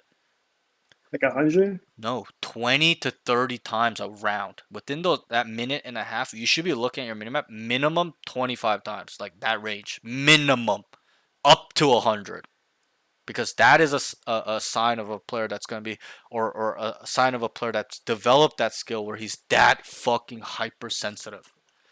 I'm a player that stares at my minimap and still won't die, even if I'm not looking at my POV. Why? It's because I have good crosshair positioning. So even if I do get caught off guard, I just clip, he's dead. But I'm looking at my minimap even when I'm holding, going back and forth, flickering with my eyes. Okay, so that's my expectation. I want you to be that aware. Why I wrote this in comms, obviously that this note can go in fucking anything, but why I put it in comms is because you need to relay this information once you're hyper aware, right? You can't just not tell them because you're the best player on the team. They are not as aware as you, in quotation. That's how you have to look at it. People are retarded in this game, and so and super not aware. A lot of people don't look at the minimap like yourself. You look at it 5 times around. It's not enough. I look at the minimap minimum 30, 25 times. Minimum. Okay, so you got to kind of start incorporating that hyper awareness, and then you translate that into communication, where what do you think happens when we can do that quickly, communicate instantly? We set our teammates up to be in positions to kill. Does that make sense? There's more Yeah. value there. Okay, rather than you. Okay, now they're going B. Okay, we're late. Okay, GG. Okay, you're gonna lose games like that. And I'm gonna be honest, that's not saying the whole game's on you, but that is one big factor why you lost this game. Okay, because I'll ask you, how close was this game for a while? It's pretty close. It Bro, it was was like like 7-7, 9-9. 8-8. Bro, it was like neck and neck until like you really guys got ecoed here. And imagine if you guys didn't get ecoed, you get the pistol, you get an extra one. Then if you win the bonus, okay, their economy is fragile, so they have to save. You essentially get 4, right? And on defense, Yeah. bonus is easier to play than attack. Okay, but well, it really depends on the map actually. But so in my mind, that this is a reason why you guys lost, not because of you, but because of your lack of awareness to set them up to help on B. But there was no communication. So that's it. And we'll break some stuff down further as we go. But I hope this makes sense. Any questions? It's clear, like crystal clear. I get it. Okay. Also, sorry, I forgot. There's one last part of this note, which I wrote was, also what is around him and what he has control of. Get in a habit of when you come down here from A, let's say we're on attack, doesn't matter attack, defense, we can use any example. You come here, you tell them, guys, rebels clear. Because then these guys don't need to worry and hold here forever, waiting for you to clear. They just instantly start looking for something else. This is where we get team edge, team synergy, team rapport, where they can trust you. And you build it up like that, where these small type of informations, they go, wait, wow, really good comms, good job. Wow, he's really quick at understanding what he has control of, and he can relay that to us. I can trust him. You see how it kind of will go long way instead of a short-term kind of gain. It's not just about communicating this. It's to build something where later down the line you call something, they all listen to you. It ties into your IGLing skills, the communication skills. So that's why it's important, okay? Because I'm a type of player, bro, people tell me, yo, how did you know? Yo, thank you. You saved me. That's the type. Yo, really good communications, bro. Thank you, man. Keep it up. That's the type of calls, what people say about me in games, not even after games. You don't know how many times that's been on my VODs when I'm playing. And they're like, yo, how did you know? Yo, thank you, bro. You saved my life, man. You're so aware. Good comms, man. Really clear comms. Like I know I don't even need to look at the minimap and I know what the hell's going on in my POV because you are calling for me. You see how I'm setting them up? Right? They don't need to look at the Yeah. minimap when I'm that aware. I'm him. I'm like that guy. I'm not saying I'm pro, but I'm that aware. I'm super fucking sensitive to the minimap. So that's something I'd like you to kind of focus on and do. Okay, let's move on. The next thing is he knows where last one is, but he needs to call it. Like, bro, you know where the last one was? It was the clove. I think it was on. I'm trying to remember exactly. My memory's a little bit shot right now because I'm tired. But fuck, where was it? Clove. It was like a 3v1. You see Clove? I think it was on A, I think, or somewhere here. Anyways, it's not a really crazy example, but you gotta call. You're not feeding that information. Oh yeah, you guys, they were going A, and you saw him here or somewhere like that, bro. You gotta call that you saw. Oh yes, now I remember. Remember right here where you killed one, and then you came up here, you killed one here, and then the Clove was here, last one, and you threw your wall down here. Cover. You remember that Yeah. round? And then they were going A. Bro, you gotta call that. As simple and as dumb as that sounds, you need to call that. that last one on me, because these guys are worried that people could be around. They don't know, but you know. But you just you sent your wall and you just didn't say anything. Like, you're not Over building there. that team edge. You're not making sure the team is on the same page, and it's important. People will be like, it's not important. Okay, feel like that and don't do it then. But it's extremely important if you want to be a Radiant or a pro or hit your goals. Okay, and that's why I teach this to all my students, not just Ascendant 3 peak players. Everyone, so that way you are ready when you are there. Not you are there and then need to develop this again. Or whatever. You don't have that skill. You understand? That's how I'm Yeah. looking at it, where I teach you this stuff so that way you are ready when you're there. Not when you get there and now we gotta develop it again. No, I'm being proactive. So I'm teaching you fucking literally Immortal 3 level stuff. In my lobbies, Immortal 3 lobbies, that's what we do. Does not matter. And go watch a VCT com. You know how they release comms for pro teams? Like Yeah, G2, yeah. C9? Go watch those. 3 people are calling the Over last one there. is there, even if they're across the map. They're that aware because they understand that's team edge and they want to make sure there is no discrepancies. Nobody does not know and blame, well, you didn't tell me, because that one you'll get kicked off the team if that's the case. And right? So that's why they are like that. Okay? You gotta bring in that type of pro mentality. Try hard. That's why they call it try harding. Why are you try harding? Because I want to be a good player. Like, right? Simple. Noobs will be like, I don't want to try hard because we're not pro. It's like, okay, you think like that. I think I'm pro skill level in essence, and that's why I treat it like that. That's why I want to mimic them and understand why they do that. And so that's what you need to kind of take in with your communication, because you need to, like, I will put all the blame on you in this round, win or lose the round, doesn't matter. You need to call this. Yo, last one's B, and then you do whatever you want after. Run it down with your knife with him or whatever the situation. But you need to call that type of information. Okay. Any questions? Makes sense. Like Okay. I'm following. Yep. Yep. Okay. That's it. I'm just asking. Students have questions, so I always ask. The next thing is manage and lead his team to victory. He's a follower as well. If I were to ask you on attack or defense, okay, did you ever manage your team, lead them to being a leader? Guys, we're gonna do this. We're going A. I want 2 going tree, 3 going through main. Guys, we're gonna go A fake, go C. I want this guy here. Boom, boom, boom, boom, boom, boom, boom. Were you This doing game, that? not really. No, The not closest really. thing I did was like calling out where I was in front of my vulnerable. Sure, yeah, and that's not enough. And there were some I rounds know. too where you ask them. You're like, well, should we? Leaders don't ask. They tell them what to do. And so you need to kind of be better at this. And as we go through, I'll kind of explain how. But like, it all makes sense. But you gotta manage them more. Like, I know, trust me, that's the biggest excuse and argument I get, which is like, well, they don't listen. It's like, I don't care. Just do it, because we're developing our skill when we are ready for players that will. Right?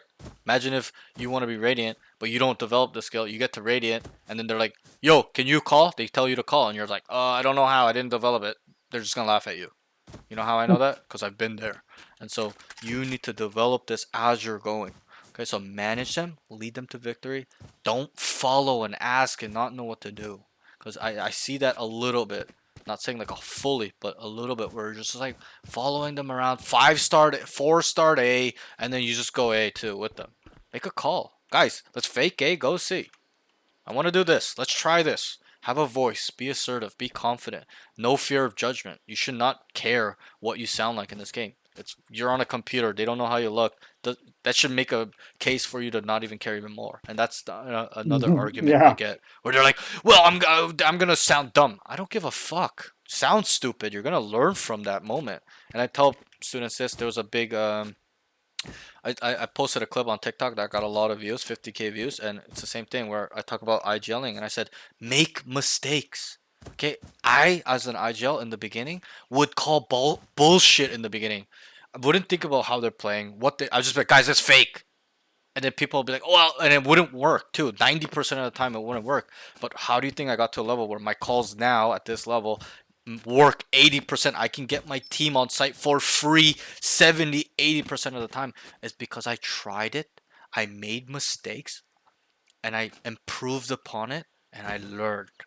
That's it. I didn't care how I sounded at all. People even would tell me to shut up in the beginning, and I still called. I didn't care. They'd be like, "Yo, this is not VCT. What are you doing, bro? Shut up, man." I'll be like, "Okay, let's try this though," and then people still listen. And I developed the skill where I got to Immortal 3, and people were like, "Yo, how are you so good at calling?" I have a friend that's a Mortal 2 peak, and I learned this game with, and he every time I play with him, if there's other IGLs on the team, he's like, "Yo, shut up, let this guy call," and he comes to me and goes, "Yo, call. I need you to call. We need to win this game. What do you want to do?" Like, think about that. I have that much respect with my calling, where people come to me and say, "Make this call. I need you to make this call to help us win," because they know my call is 80% gonna help them get on site for free, not win the round, but get on the site for free, and whatever happens after that, out of my control, because I set up my team. I can't control their individual Yeah. actions after that, right? But you see how big of value that is, right? So, and so we'll get through this. Okay, at the end, all of this will make sense. Trust me. Okay, so that's that with this. Don't be a follower. Lead them. It's a leadership skill. It's not a Valorant skill. It's a life skill. Okay, so if you develop it here as well in Valorant, you will be able to be a good leader in life. And you're young. And I say this a lot too, because a lot of the young students too, I tell them, I understand. When I was 15, 16, I had no leadership skills too. I was brain dead retarded. I was a follower as well. Okay, but it's about how you kind of make those mistakes and what you want. If you want to be a good player, you need leadership skills in this game, in any traditional sports, stuff like that. Okay, so let's move on. The next thing, seems really small, but it is just as important as every other note. The bomb was down. Okay, I can't remember exactly. My memory is really bad right now because I'm tired. Haven't eaten all day. But the bomb was down somewhere. We had full control of it, and you don't even say bomb is down. You need to call that the bomb is down. Where are you from? America or Canada? America. Okay. Do you watch NFL? Do you like football? I watch it with my family. I'm not big into it though. Sure. Okay, that's fine. But I understand that America NFL is huge culture over there, right? They call it Yeah. American football, but I don't know if you'll know this, Dan, but most do that say they kind of watch it. But when the offense fumbles the ball, what happens? What is being said when the ball's dropped? Do you know? Um. They yell, "Fumble!" People even watching the game will be like, "Fumble! Oh my god, he dropped the ball!" Right? And so you have to think Yeah. about it Yeah. that way. You know how you're like, "Oh, you've seen that. I know you have. I know without a doubt you have seen that." Oh. Oh. Yeah. Right? Yeah. Yeah. I get what you mean And now. you Yeah. have to Yeah. Yeah. think that the attacking team is the offense. The defending team is the defense. It just makes sense, right? And when they drop the ball, which is the bomb, the spike, you as a defending team needs to yell, "Fumble! The bomb is down right here. Come to me right now." And I'm a American football player actually. I played in high school and college, but um, they teach this to the defenders. When the ball is dropped from the offense and you're on a defensive player, everybody starts yelling fumble, so everyone is aware the bomb is down, and to help the guy that's picked up the ball to go and score a touchdown, right? Pick up a fumble for a TD, right? So you need Yeah. to look at it the same way. Guys, they fumbled the ball. Come to me so we can protect the ball, or in quotation, the ball carrier, so they can't pick it back up to gain possession of the ball again. Does that make sense? So we can win the round, Yeah. right? So it happened with the student before you too, where he didn't call it, and I told him, bro, and they almost won the round because they picked it back up. And I gave him the same example. He's like, oh, that makes so much sense. So you have to look at it the same way. Where I'm not saying that happened to you, where they picked it back up and almost won the round, but why I'm teaching this is so that way it never happens, because you're like, yo, bombs on me, come, and everyone just starts dropping what they're doing, what they're holding doesn't matter, and starts making their way towards you to help the enemies not pick up the bomb, because it's an objective game. No, this game's not Yeah. about It killing is. It is. everybody to win to win the round. It's about the bomb. It always comes back down to the bomb to some degree at the end of the round. Okay, so because they can't plant the bomb to win the round if the clock expires, right? If you have it locked down, right? So that's how you have to Yep. think about it. Okay, let's move on. Small note: but very important. Every time bomb is down, even if it's across the map, tell them, yo, bomb's down, and then you start making your way. If it's on you, you tell them, yo, bomb on me, come to me right now. They're not moving, yell at them, come to me right now, the bomb is here, come, I have it.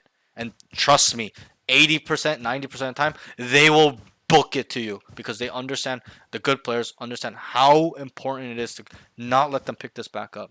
Okay, so that's that. Let's move on. Aim. This side is really short. Okay, I really only had good things to say actually. Um, the first thing I said is, and don't let this kind of get to you as in building an ego, saying you have radiant. No, okay, I think it's good, but I don't think it's that bad. Okay, but just letting you know that because some students like they hear this no and they just think their ego grows. I'm like, bro, like whatever. Okay, but I wrote has snappy mouse control. I think your mouse control is quite good. Like you're flicking and micro adjusting people really well. Okay. I think your aim is it looked pretty clean. Okay, I had no issues with it. I don't even think I saw you like whiffing fight on people. Yeah, you had some fights where you're body shotting them, but it's not like full whiff like uh-oh type moments, right? So I think it's Yeah. decently, I'm not saying like perfectly consistent. Like at this level, low immortal 1 level, I think it's like a good 7.58 out of 10. Not bad. Okay? So again, don't let this get to you where you don't stop working on your aim and you just, smoke's being blown up your ass. Your ego develops, but maintain, improve, get it more elite. If it's good already, get it even better. That's how you have to look at it. Okay? And we'll talk about their aim stuff more at the end once we go through these notes. But that's that. So I thought mouse control was quite snappy and it looked pretty good. This is the one note that was a little bit on the con side, which was like you already mentioned, your crosshair placement needs to be, and I wrote more elite. I thought it was decent, but there are actually moments where you're aiming at their neck and then that transpires into a body shot because it's you don't have to be how you have to be accurate on the head, like even if it's on the neck or like bottom of the head, sometimes it registers as a body shot, right? It's the way it goes.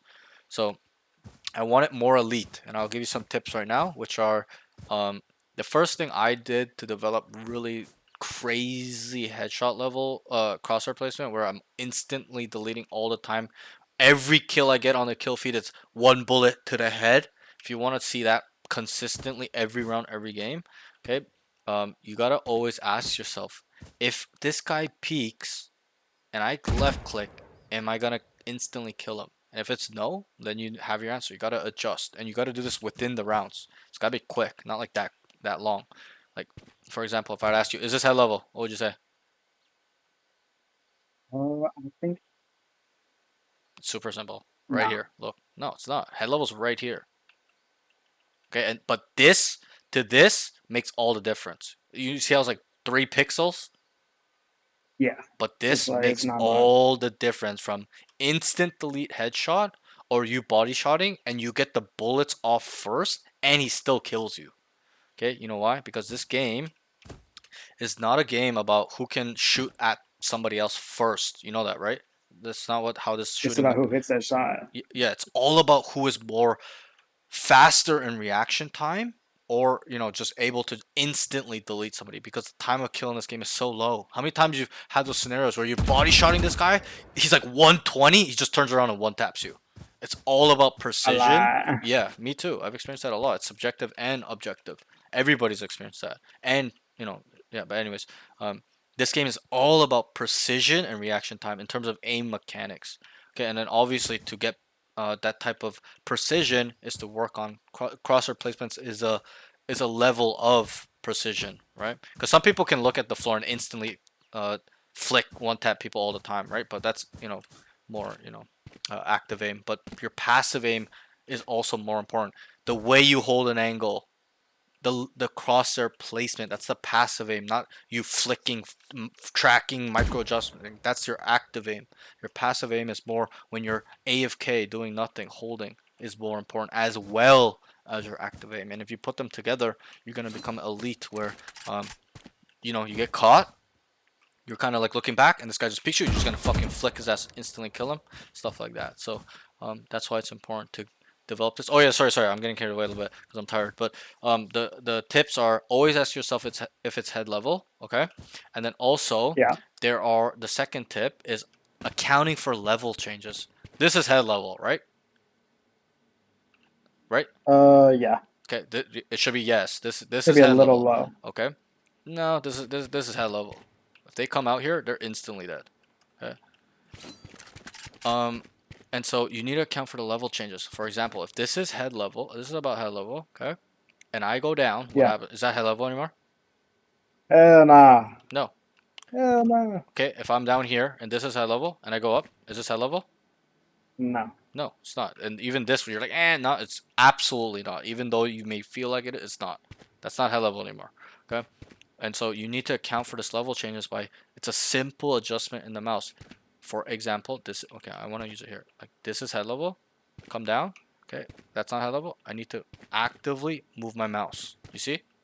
That's head level. Yeah. Still, even though there's level changes. So you need to account for that, even going up as well. If this is head level, look, not head level anymore. I need to pull it down, and it's still head level. It's not gonna be perfect. Okay, nobody's gonna be perfectly here forever, going up and down. Okay, there's a lot of movement involved. Okay, but you need to be very generally on there, no matter how much movement there is. Okay, it's the second tip. Yeah. Third tip, okay, with crosshair placement is that they're usually on most maps and parts of the map, most sites too. There's indicators across the map that show you what are head level, like this box. It's Yeah, pretty like much, that box. yeah. Even like right And here, that's like like this is lines like in the more wall like and this is probably like more like really gimmicky one. Where like right under this dot, that's pretty much head level because there's level change here, right? Look, we can't put it here because it's too high on the box, right? The guy's head's gonna be right here, so it's all about understanding angles and how things work in this game. But there's some lines and boxes and lamps, and usually generally it's what like I've found yeah, is yeah, like the way they design like each map or level yeah, is like most of the stuff is around the head range. Like yeah, any like yeah. decor or Yeah, anything. I agree. Yeah, and that's why I'm telling you that you can find these, right? You develop them because there's so many maps, so many parts. People like everybody's a little bit different, right? Me, I'll be honest, I did use that. I think the main thing I used that with was just boxes, like double boxes and boxes, like right in the middle of a double box. That's pretty much head level. You know how like some boxes on like the green boxes, right? Where you can shoot through. Yeah, yeah, Like yeah. right? You know how there's like a line in the middle, like that's head level a lot Mm-hmm. of the times, right? So for me, I actually use boxes more. Sometimes you'll be surprised. There are some lines actually that's like actually head level. I'm trying to find if there's any on Lotus. Um, yeah, there's not really. Yeah, there are like some maps like Bind and like Abyss. There's like lines where it's like head level. But here I always like I told you the double box, right? This is head level, not like exactly on the line, but around. Like I keep it around, right? Even like Yeah, like yeah. and I It's think like a little higher. I think you go a little lower. Like this isn't head level. I mean you Really? could go both ways, but I feel like this is not head level though. This is more head level than this is, No, no, no, no. right? So Like I mean like bottom of the crosshairs on it. Like yeah, like here. don't move for a sec. Yeah, like that. Yeah, Like yeah. that. Like I don't think this is too much head level versus this, right? No. This is more. That's what Yeah, I'm that saying. Like is. that's what I'm saying. Like go to the bottom side of the line rather than the upper side. That's what I'm saying. It's like stay more on around here, Oh, okay. right? I see that. Just like what we said right here. Yeah. This is not head level really. Like yeah, we can make a case, but it's pretty fucking high up. It's Nah. pretty high up to Yeah, me. yeah. Like I don't know. I You gotta jump a little. right, and then like put in the variables where like he crouches too, right? It's like bruh, like definitely not head level. So that's why I tell you like stay around, like not on the line, but like right below it with the crosshair. That makes it like right there. Okay, so that's generally Yeah. head level. Okay, so again, there's indicators around the map. I'm trying to see if there's any here. Yeah, Lotus is a terrible map to explain that. Like sometimes these lines, like right here, again, like I told you, not maybe on the line, but right below it, right? So you Yeah. develop them, you find them, get creative. There's no wrong or right answer with these knickknacks to helping with crosshair placement. You can even develop some sort of system if you wanted to, whatever. But once you get better at just using boxes, it's just automatic. You just understand what everything is head level. Like I'm at that level where like yeah, I'll think about it, but it's not like is it head level? Oh my god, level change. It's just like pretty automatic. Okay, it's a little bit low. Okay, I just like instantly fix it. Okay, so that's how you have to look at it. Okay, any questions with this now on how to kind of get crosshair placement better? Uh, I hope that is that it with helps. my crosshair placement? Is that all I gotta do? That's the tips I used that got me to Mortal 3 to instantly delete people, and like my kill feed's like always one shot to the head.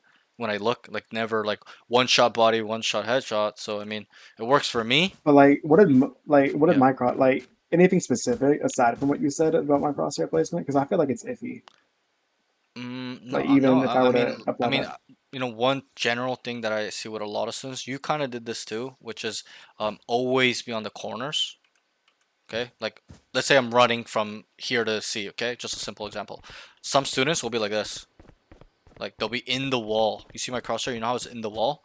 yeah, But if the guy just peeks, like I have to adjust, right? It's a micro adjustment at that point.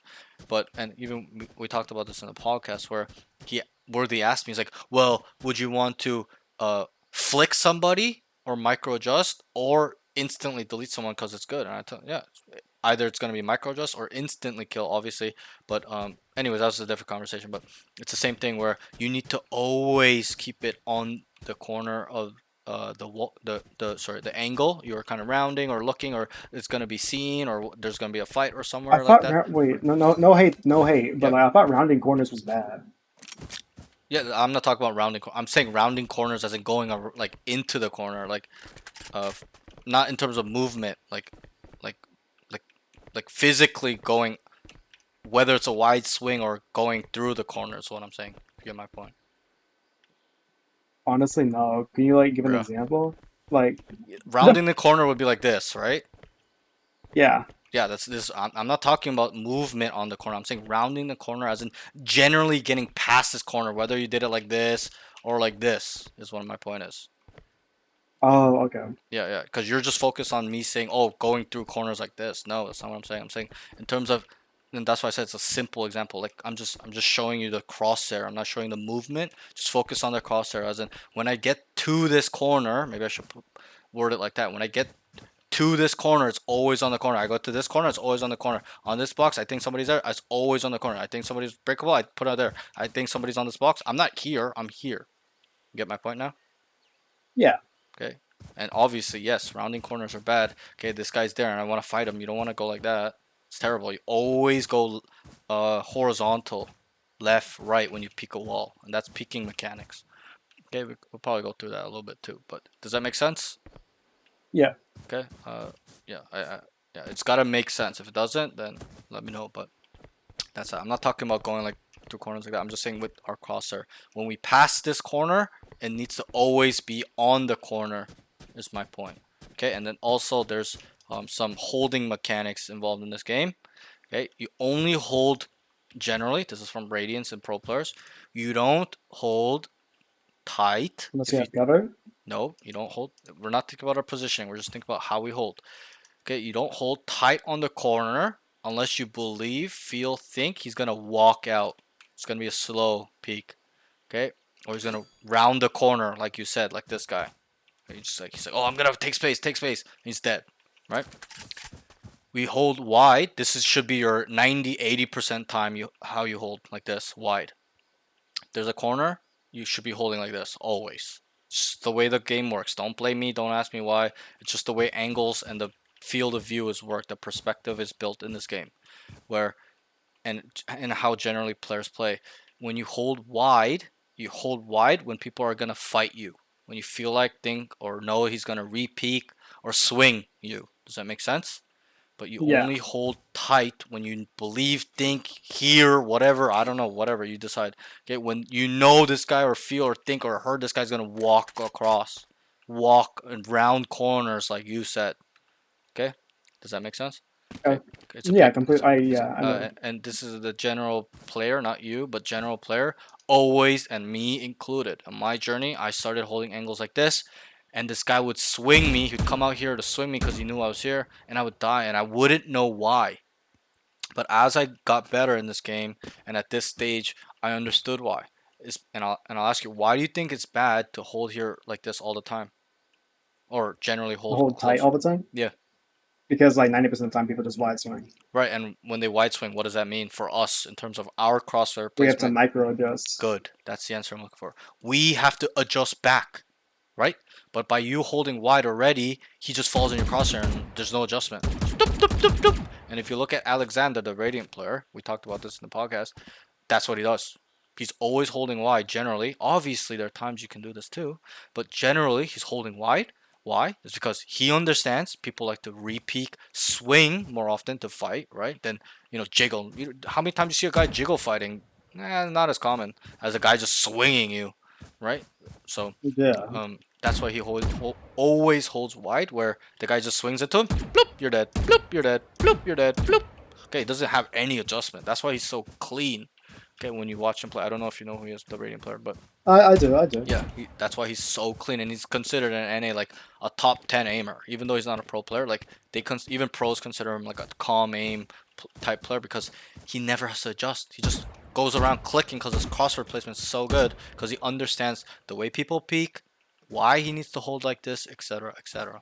Okay, and also I should add, when you hold tight, it's also when people jump peek. Like if you believe this guy's gonna keep jump peeking, you hold tight, right? It makes sense where you can just adjust closer to the wall because he's gonna have more cover and stuff like that. Okay, so I hope I helped you with some tips here that you can take away and apply. That's the most important. Don't just store this information and keep it in your mind. You need Oh to be no. able you need to be able to do it one time and being like, boom, wait, I can do it. Awesome. Now I understand what Parks is saying, and then you keep doing it where you apply and build and build and build, make mistakes, lose fights, and then you're gonna build to a level where it's automatic. It's gonna be like subconsciously you're gonna just do it. Your brain's gonna do it. Okay, so that's that. Okay. Let's move on. The next note. Any questions before we move on? Nah, that Okay. was easy. Great. Okay, and trust me, you'll be surprised how much this information will you'll be thinking about it in a game and you'll apply it. Like it's really easy because we talked about it, right? And so that's that. Let's move on. The next thing is just a little bit of my expectation of how you should shoot. I'm not saying that you weren't at all, but uh, I wrote needs to instantly delete every single time. Obviously, these tips I showed you will help you with that. How to hold. So map knowledge also comes into play. Intuition, having that spidey sense, okay, and to build that, be like yo, because me and Worthy talked about it too. Where there's some I know times what where you mean. Yeah, I some have people a. just peek and you know it, you feel it, even though there's no noise. You're like, oh, I know this guy's coming right here, and you just kill him. How do we know that? It's through experience. You've seen this scenario a lot. You've seen how people move. You play the map a lot. So there's a lot involved with the intuition part. But that's something you need to build through, and you will. It will take a lot of time. It won't take months. It'll take years. A lot of the times for people. It took me 2 years to build that skill. It did not take me months. It took me years. So it'll take time. Just something to keep in mind. But coming back to this note, my expectation when I ask a student, what do you think I want you to do with aim? Like other students, I ask them, they're like, I don't know. I tell them, I want you to instantly delete enemies, no questions asked, questions asked, no exceptions at all. I don't want to see any body shots. Okay, yes, it's fine. But I'm just saying you need to be that hard on yourself, if that makes sense. To being like, Yeah, it need to delete, does. need I to delete, understand it. need You to need to delete. just like one tap them. That's it. Like I'm not Or not one tap them, but right. like just headshot them. Yeah, we're all human. There's gonna be some fights where that it's not practical. The guy's 1 HP. You're not gonna go for his head. Okay, I'm just gonna body shot him, right? But and if you go to all my bios, it says headshots give me dopamine, and that's a slogan I used when I was a mortal going to Mortal 3. I would tell myself every game, every round at the start of headshots give me dopamine. I need to instantly kill somebody. Body shot, I don't consider that a kill. That's how hard I was on myself. And also, there was a point. Obviously, this is bad where my teammates would tell me, "Yo, he's 1 HP, 1 HP," and then I would go for the headshot, and sometimes win, sometimes lose. But I learned that it can change, right? Like the circumstances and situations matter. Where if he's 1 HP in a 1v1 clutch and I need to win this round in a 10-10 game, I'm not gonna take time to go for his head. I'm just gonna get any shot off as possible to get him on. He's 1 HP. What the fuck do I need to shoot him in the head for, right? So those are the times where you kind of don't need to delete. But me generally, it's instant deletions. Like my kill feeds are like one body shot, one headshot at most, and that means that I hit him in the body, then deleted him. But if it's one shot to the head, means it was one shot instant delete, and that's what you're looking for. Not saying you haven't done that, but I want that every kill. That's my expectation of a good player. Every kill, I want to see on that kill one hit, one shot to the head. Does that make sense? So be hard on Yeah, yourself. like I get that. Just be hard on yourself with your standard of killing people, because if you just don't have that standard, what do you think's gonna happen? You're not gonna do that. I'm not gonna improve. You're not even just gonna do what Uh, you want, which is instantly delete people or improve. We can put in that terms too. It doesn't matter. right? But if you say, yo, I'm gonna instantly delete people, need to be instant, it will happen as long as you keep thinking about that and applying and being hard and stuff like that. Okay, and learning on why you didn't instantly kill them, shit like that. Okay, positioning is involved as well, but that's just my expectation. I tell my students. Okay, let's move on. Utility usage. Actually would rather him take the orb instead of fade on round 4. So this was a little bit round specific note, but me, it's not that I'm being greedy, but I just kind of know where players are, like even if I don't see them, where I will 80% of the time hit them with my ult. So I'd rather you kind of pick this up, and then use it and kill somebody, and now it's 5-4, and they probably would have already taken the site if you picked up a crucial type of initiator. But I also agree that you could go the way you go too, which is fade her ult as well. It really kind of depends on how you want to go about it, because Fade's ult's more like a macro ult, right? Like the whole team can benefit. Not saying ISO's ult you can't. Yeah, they can too, but I get what you mean um, though. Like, yeah, it your could ult go either your way. ult is like a little But bit more selfish, if you want to think. But I would go about me picking it up rather than Fade picking up. That's how I look. And also, we can look at it where it's like situational as well.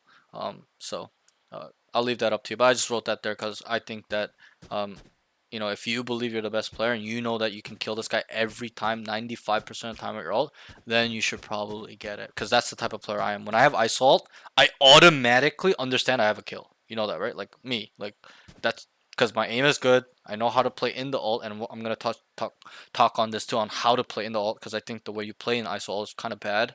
But um, me, I just automatically be like, yo, this guy's dead. Come, I'm gonna ult and kill this guy, and it usually happens 95% of the time because whatever. Anyway, so that's that. You can go both ways about it, really. So any questions or anything you want to talk about with this one? no, Okay, let's move on. The next thing is pick up orbs when you can. I think in the beginning you're quite good with picking them up, but in the mid game or when rounds were hectic, you were actually running by this. You ran by this like 2-3 times, like not on C, like sometimes on A, sometimes on C. So I would like you to pick it up as much as you can.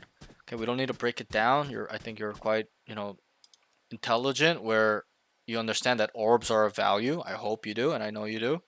Orbs are just as valuable as a kill. Okay, or higher. yeah, it's like it can go understated. It's just Yeah. good. There's 5 ways to get orbs. Usually I ask my students, but I think you're at the level where you already know. Okay, it's gonna be kills, deaths, planting, diffusing, and then orbs. Right, and obviously if we minus deaths, because death's not valuable, but they just give it to you because they feel sorry for you. But if you look at kills, planting, diffusing, and orbs, are those of not of value of actions, right? They are, but that's why and kills, especially kills, are super valuable, right? But how hard is it to get a kill a lot of times? At the higher levels, It can it's be not. more. It's more difficult. It's more difficult. Maybe not like yeah, like extremely harder, but it's just more harder. There's some scenarios where you're not gonna get a lot of kills. Getting kills in this game is not everything, right? But that's why I had a student where he was like, well, and he answered it before me. He's like, well, orbs are more important than kills. I'm like, boom, you got it. They're more important than kills. Why? It's because we don't need to kill anybody, and we know where they are every round. The only thing we need to worry about with orbs is obviously while we're picking it up, somebody swings and kills us, right? That's like the only worry you have when you're picking up orb. But when you're with your team, you're never scared, right? So, um, I hope that kind of makes sense. So pick them up every single time, especially when you're an agent that has a good ult. ISO. Maybe Reyna's not as important. Still, maybe if it's like a 3v3 and you're one off all and nobody else, everyone just used it the last one. Yeah, obviously pick it up on a Reyna, but still it's not as important as a Fade, ISO, Breach, Teo, Killjoy, right? So when you're playing those type of agents, Gecko, pick up the orbs all the time, because the faster we pick them up, what will happen? The faster we fill up our ult by. Okay, I'll just tell you. You're here with me though, right? Sorry, my internet cut out. Yeah, Well, you're I good. heard something. Last You're thing I good. heard was Gecko You're, ult. you're good. You're good. So if we the faster we pick up orbs and fill up our ult, right? The faster we can use it, and the faster we can use it, what? We can replenish it back Faster we up. can get kills. Yeah, faster. Yeah, Well, that's a part of it, but the faster we more can. ults we get, the better. Yeah. Yeah, would you want to use it? I always use this example. You want to use your ult 4 times this game like you did, or 8 times? Well, which is an over exaggeration, but it is possible if you maximize getting orbs, planning, killing, dying, bro. You can get ISO ult 2 times in like 3 rounds. That I've done that so many times where Yeah. I use my ult, I tell them give me the bomb, and I pick up the orb and I plant the bomb. That's 3. And I die, bro, and I get a kill. It's like 5, and then the next round do the same thing. I got ult again. Like, so I've done that so many times. So that's that. Okay, let's move on. The next thing is wait, what did I write here? Blinding ulting that, you know what it. Oh, blind ulting. I wrote blinding ulting. I was like, what? I miswrote it. But blind ulting isn't bad if you know where they play. So remember on A when you miss your ult, right? No Oh shit, distractions. nobody's My there. ult is Remember? ready. And so Yeah. what I'm saying is like, you know, this isn't bad. There's times where I'm like, yo, this Show guy's me a showing target. me he's played there 5 times at alter and they play off No and they're not there. distractions. So My it's ult is unfortunate. ready. But I'm not even talking about this part with you, but I would like you to try to at least gain a little bit more information, or in your mind, body, like 90% know that guy is there through whatever information, or you kind of using tendencies and frequencies and understanding that guy's been playing there 10 out of 12 times or permanently there, and then the one time he played off, he's not there, whatever, unlucky. Okay, but that way we don't lose value because we built it up to get this ult and then we miss. It's kind of like bruh, right? So that's what I kind of wrote there. Okay, any questions? No. Okay, This falls in line. the Yeah. next thing is so I wrote show him how to play in his ult better. So I wish there was like, I think I can add a bot. No, actually I don't know if I can. Okay, but what I like you to do is when you ult somebody, okay, we'll just try to visualize with me. Okay, ult somebody, No right? distractions. You My know how ult is they ready. get 1 square, right? Yeah. And then you get 2. 1 here, 1 here, Yeah. right? What you need to do, let's say that's the, you need to, once you're in the ult, you need to so there's a couple ways that I like to play that always, like a lot of times work. Okay, is you, I'll show you the first one that I used to do, which is I instantly try to get to a shield silently, shifting, not running, because then they'll know which side you're on. You silently go to a shield, and then you can either walk out or just play it slow, and then wait for him to make noise. Then you can know where he is, and then get ready for the fight. That's the first way. The second way I started doing later on, which was he's got his rectangle, and there's 2 for us, is because you get to see his angle before he sees you, right? So once the Yeah. ult goes off, you come to a side of the shield and you hold one side, whichever side you decide, doesn't matter.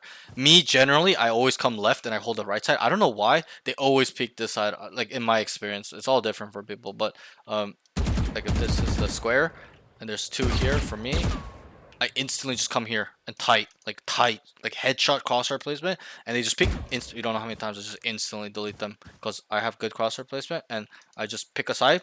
Let's say, for example, I go left and I hold like I told you, and they're not coming. I automatically know they're going left side, so I start walking left wide, and I'll kill them. So that's usually how I play in ISO ults. That's the 2 main way. There's also, I mean, you can run it down too, but the problem with that is people get You scared in the expose ult. yourself. Yeah, Maybe. you get exposed, and not only that, the most important thing is that they get paid because you're giving the sound of running, so they can mentally, even though they're behind their own square, they get 1 square, right? And there's 2 for that for you. You're on the outside. Like they get scared, they hear you running, and then they start repositioning to really get a good spot to kill you. So that's why me, when I'm in ISO ult, like 99% of the time, I never make noise. I always silently shift to a circle, oh sorry, a square to the left side or right side, or I just hide. I get behind my panel, my left panel, and then I go wide right or I go this way after hearing this guy coming left, whatever. It's all situational, but that's why I tend to never make noise in ISO. That's how you can look at it.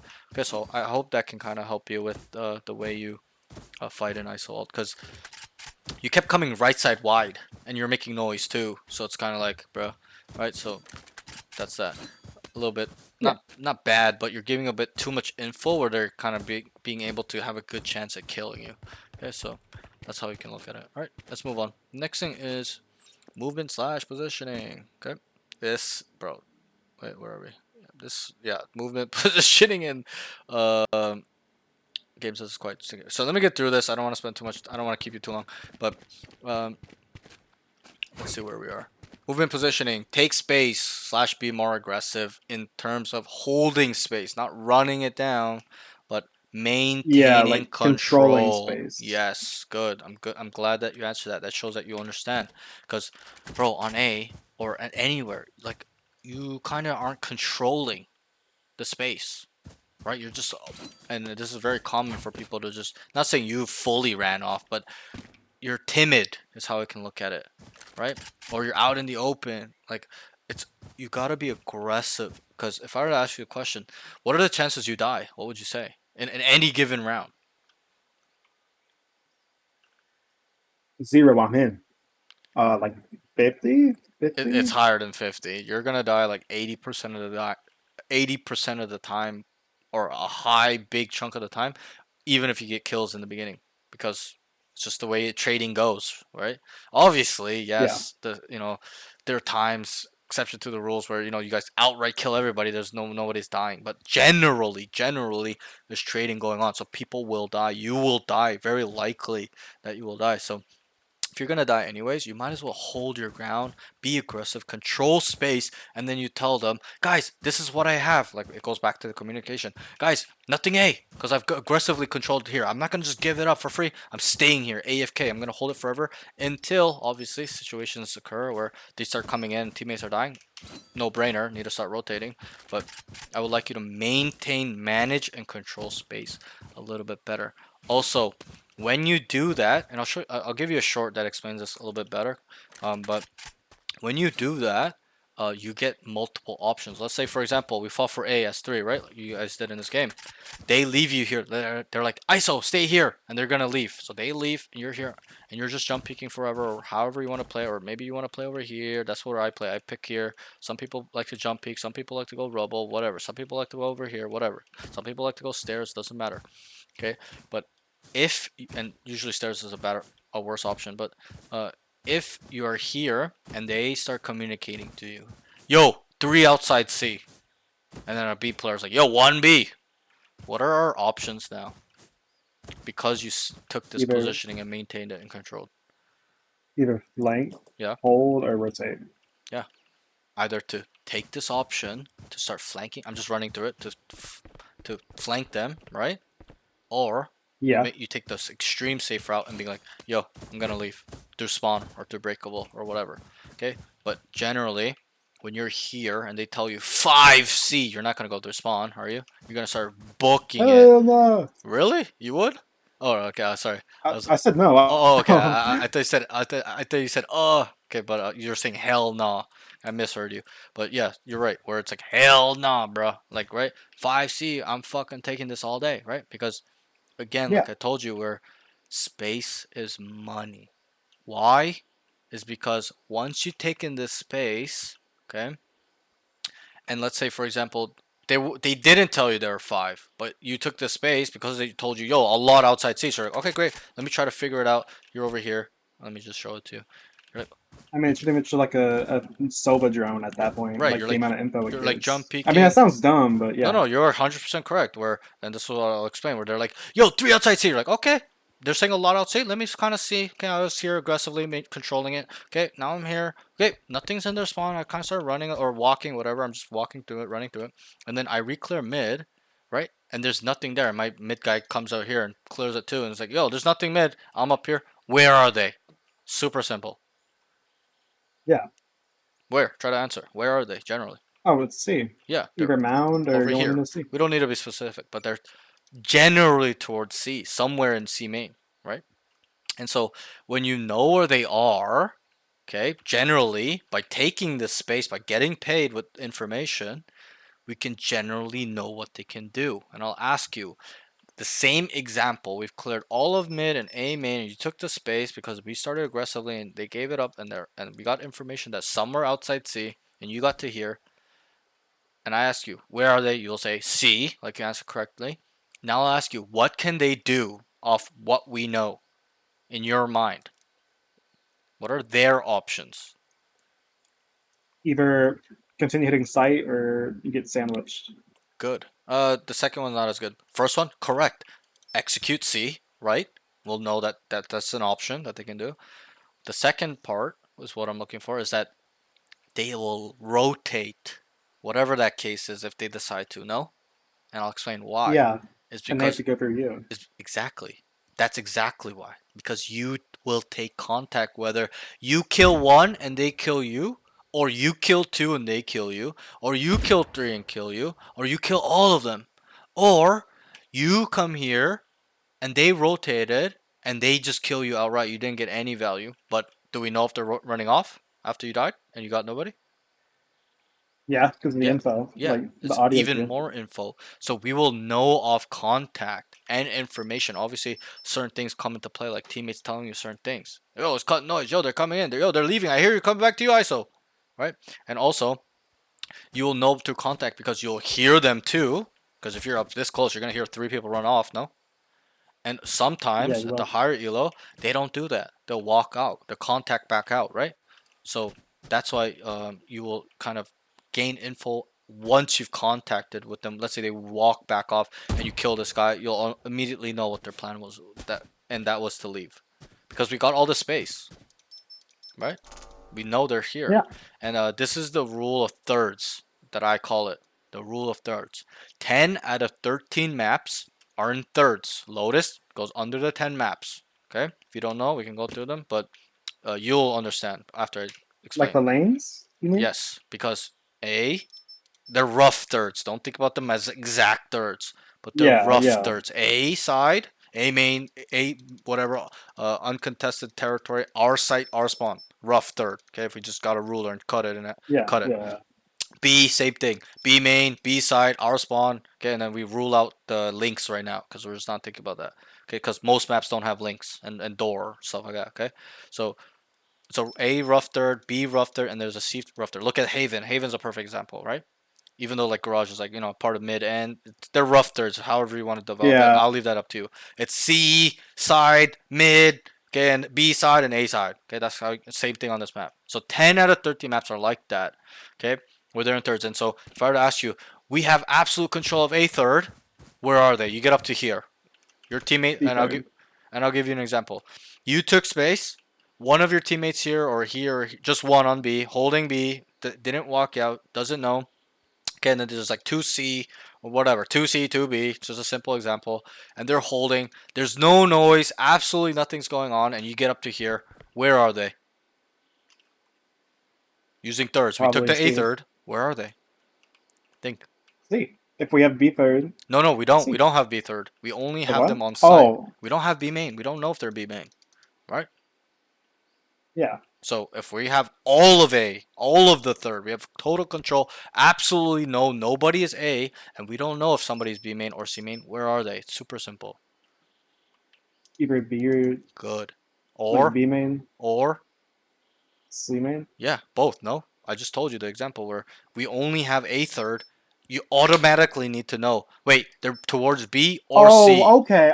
Do you I got understand? confused at first. Like, yeah, yeah, You yeah. understand? We're not using that same Like, example I told you in the beginning. I told you 2B, 2C, you're the solo A. It's just a simple example. Obviously, this is probably not how it's yeah, going to be yeah, played yeah. out. I But get I'm what just you trying to mean. explain Yeah, the thirds where if you get up to here because you took space, they're automatically here A, B main or C main. No specifics. Somewhere there. Whether they're here, doesn't matter. They're somewhere here. No? C, same thing. Whether they're, here, doesn't matter. They're somewhere generally towards the C third. Does that make sense? So then you come up here yeah. and you're like, yo, they're gonna be B or C. That's how you would communicate. That's how I hope you'd communicate once you take space and you're here and nothing's happening.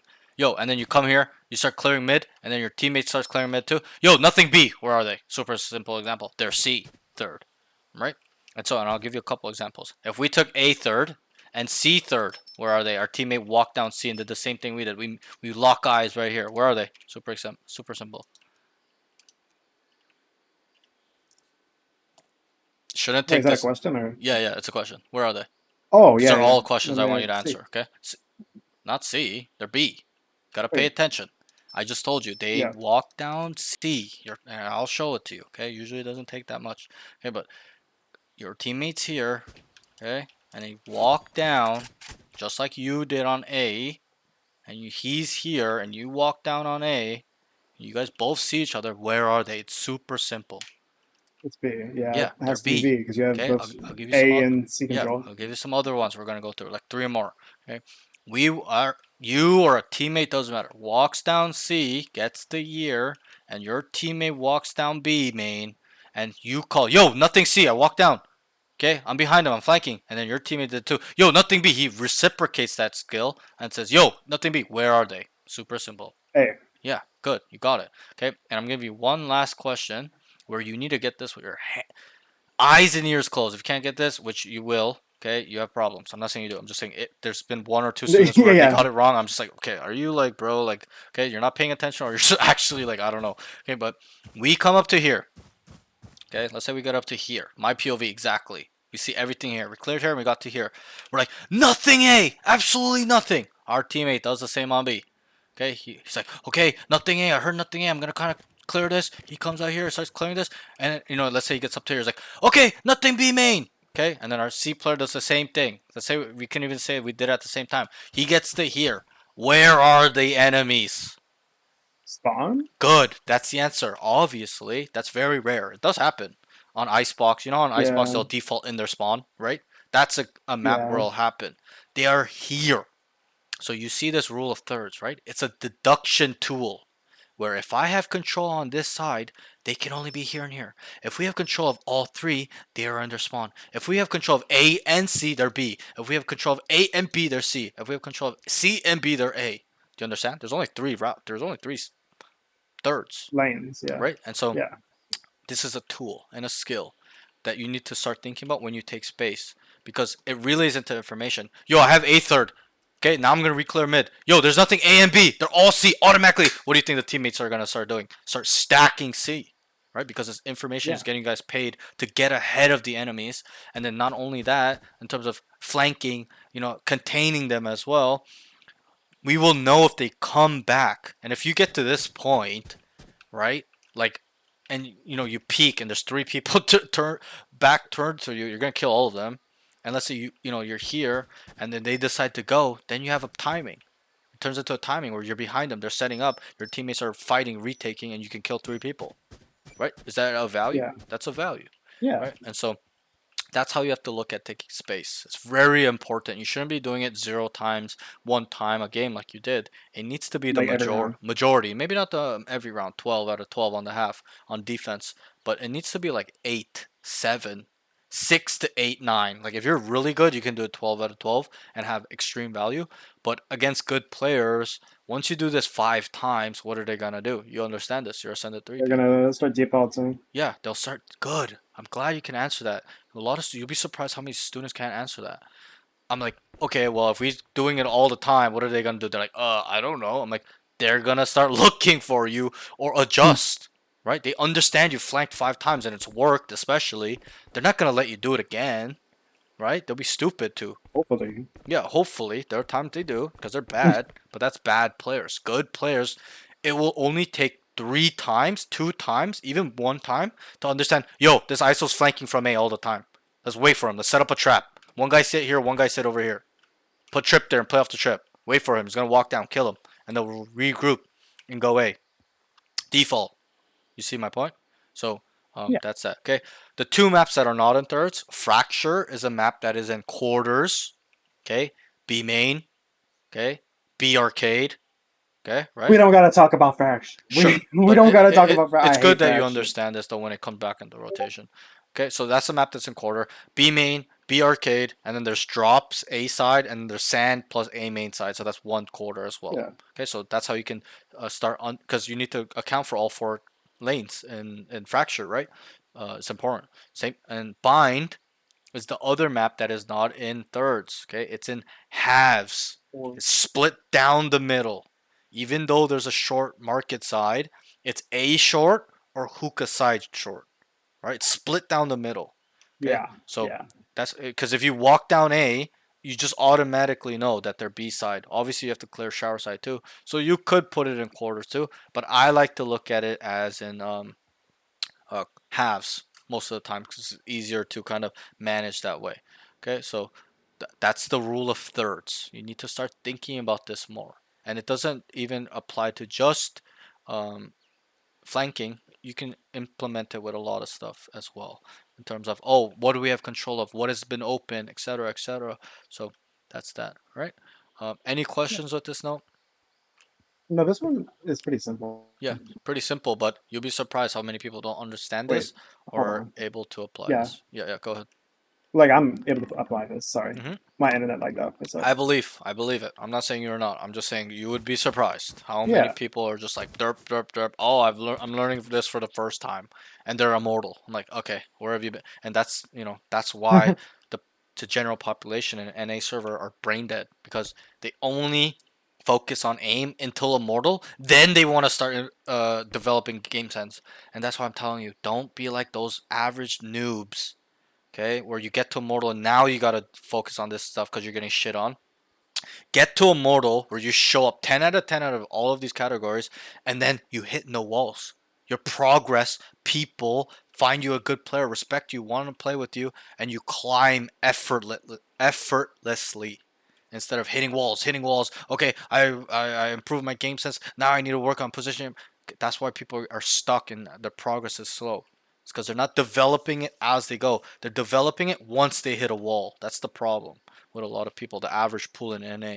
Okay, so get ahead of them by understanding and applying this knowledge. Okay, so rule of thirds, taking space is money. Why? I'll summarize it because we're gonna get information. Yo, nothing here. That means B or C. Okay, I come over here now because I was flanking. Nothing B. They're absolutely C. Teammates are stacking it. That's a value. We're ready for them. And then we will generally know where they are off the information by getting paid. And by generally knowing where they are, we will generally know what their options are. Guys, they're going to only go see or come back. If they come back, I will let you know because I'm going to take contact. They will see you die on the minimap, kill feed, whatever it is. Okay, so that's why taking space is really important because of the information that it's going to give you.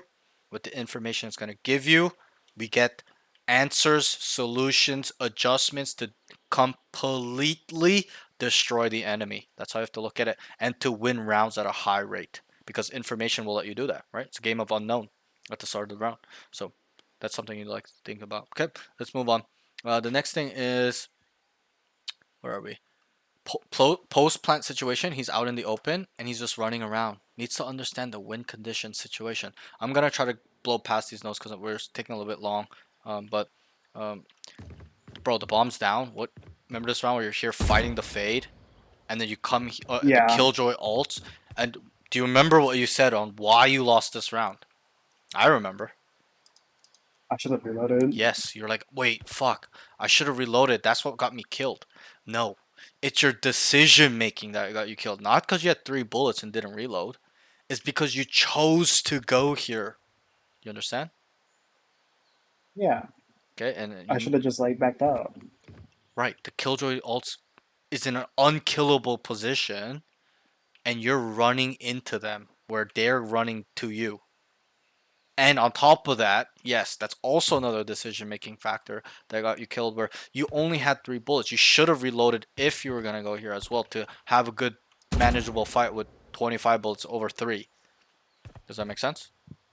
So it's really not the Yes. reload, it's your decision making. And I'll bring this up now, okay? When I interviewed Daniel Laned Halim, tier 2 former pro, okay, he was getting paid. He was getting contracts. He was getting paid 5K a month to play this game at a tier 2 level. Okay. And when I asked him, yo, what separates tier 1 pro players to tier 2 pro players or separates the best from the average?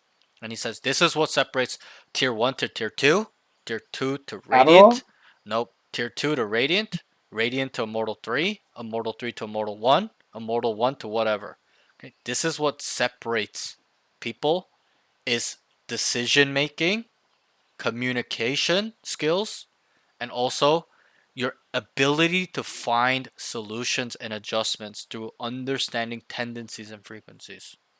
And this is something I taught before that interview. I taught tendencies and frequencies before he even said that. So don't feel like I got that from him. I didn't. It's in all my VODs. I talked about tendencies and frequencies from the beginning. That's something I learned by myself by understanding, and we're gonna touch on this on the game sense side. So I'm gonna save it till then. But What we're focusing on here is the decision-making factor and your awareness, general situational awareness.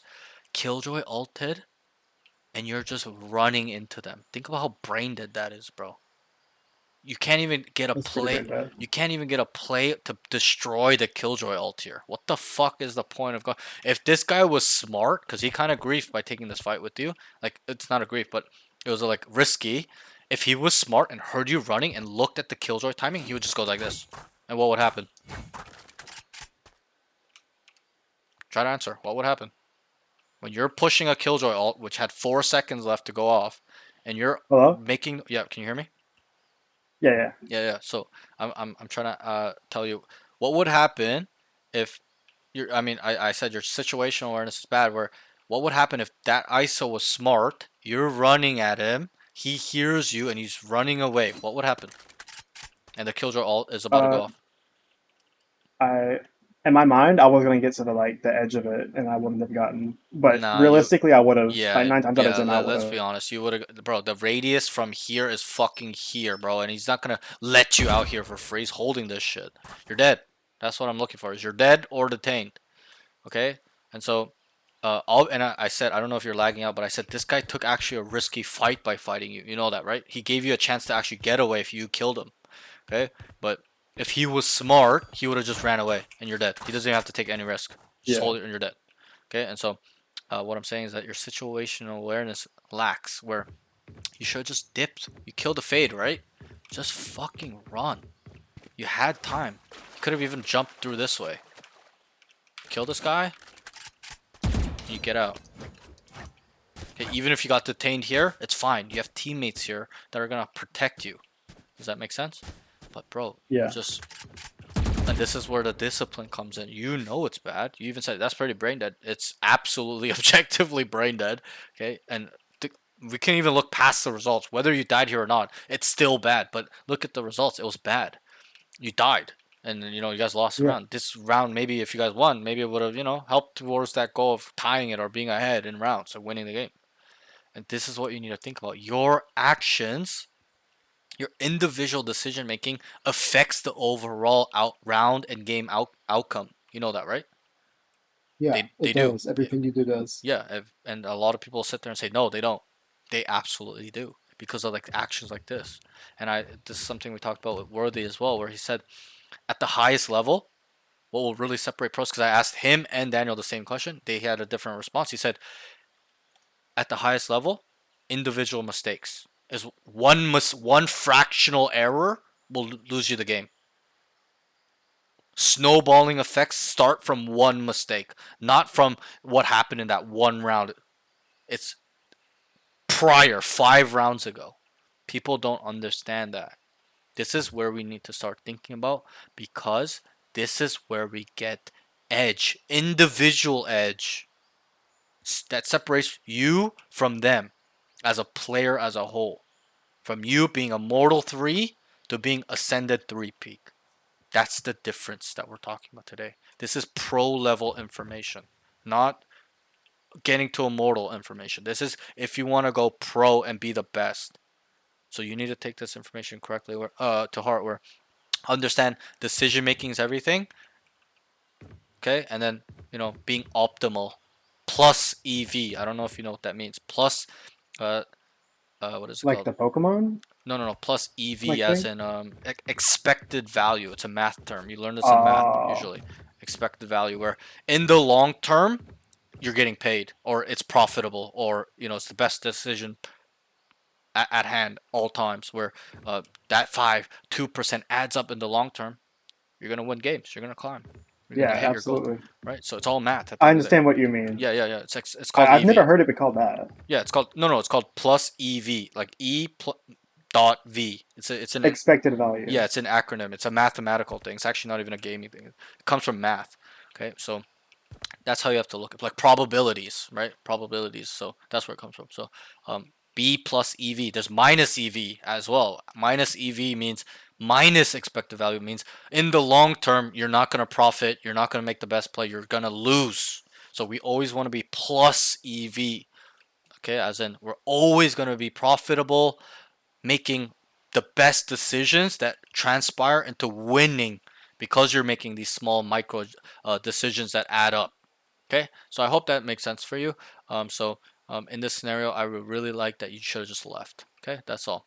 So try to learn from this time. Don't just talk about it with me, but think about it, visualize it, put yourself in your shoes where you're like, fuck, man, what went wrong? Okay, the killjoy all was going down in water. I killed the Fade. I could have just got away. ISO wasn't even there close. He was deep, and I could have got away. Maybe I had a good chance to win the round for our team. Okay, this went wrong. This went wrong. Okay, I should do this better. Shouldn't have done this. Okay, this makes sense. You need to be like I that with absolutely agree. Yeah. with yourself. Every time you die, every time you lose, every scenario I where need to figure out what I did wrong. it like scratches your head. You know those moments you're like, what went wrong? Oh my god, I don't know. That's the time to be critical, take accountability, be responsible for the decisions you made. Why? It's not to make ourselves worse and feel bad about ourselves. Okay, It's that's to improve yourself. yeah. And there's like a mental side too where people will be too hard on themselves. It's not about being hard on yourselves, it's to learn. So that way you don't make these mistakes or at least minimize it where it used to be 8 out of 10, now it's 2 out of 10. Is that not a value where we're minimizing the mistakes that are helping us or are making us lose games? They are. Just like you answered. It seems like you're quite intelligent. You can understand that, especially at this age. There's some 24-year-olds, 23-year-olds that come to me and they don't understand this. You're 17, so you're already off to a good start, okay, in terms of intelligence. So understand it and apply that. That's the tool I tell people. People be like, how do I improve? I tell them, make mistakes. Make Apply what you know. that as well. But the most important part, the first part is lose a game. Make a call that's going to lose you the game. Make a decision that lost you the round, that made you lose the game. Make bad decisions and then apply the information you've processed through being accountable, critical, responsible of what went wrong. Okay, what do I need to do for this to never happen again? Okay, so that's that. Yeah. Okay, give me 1 second. My mom's calling me. Okay.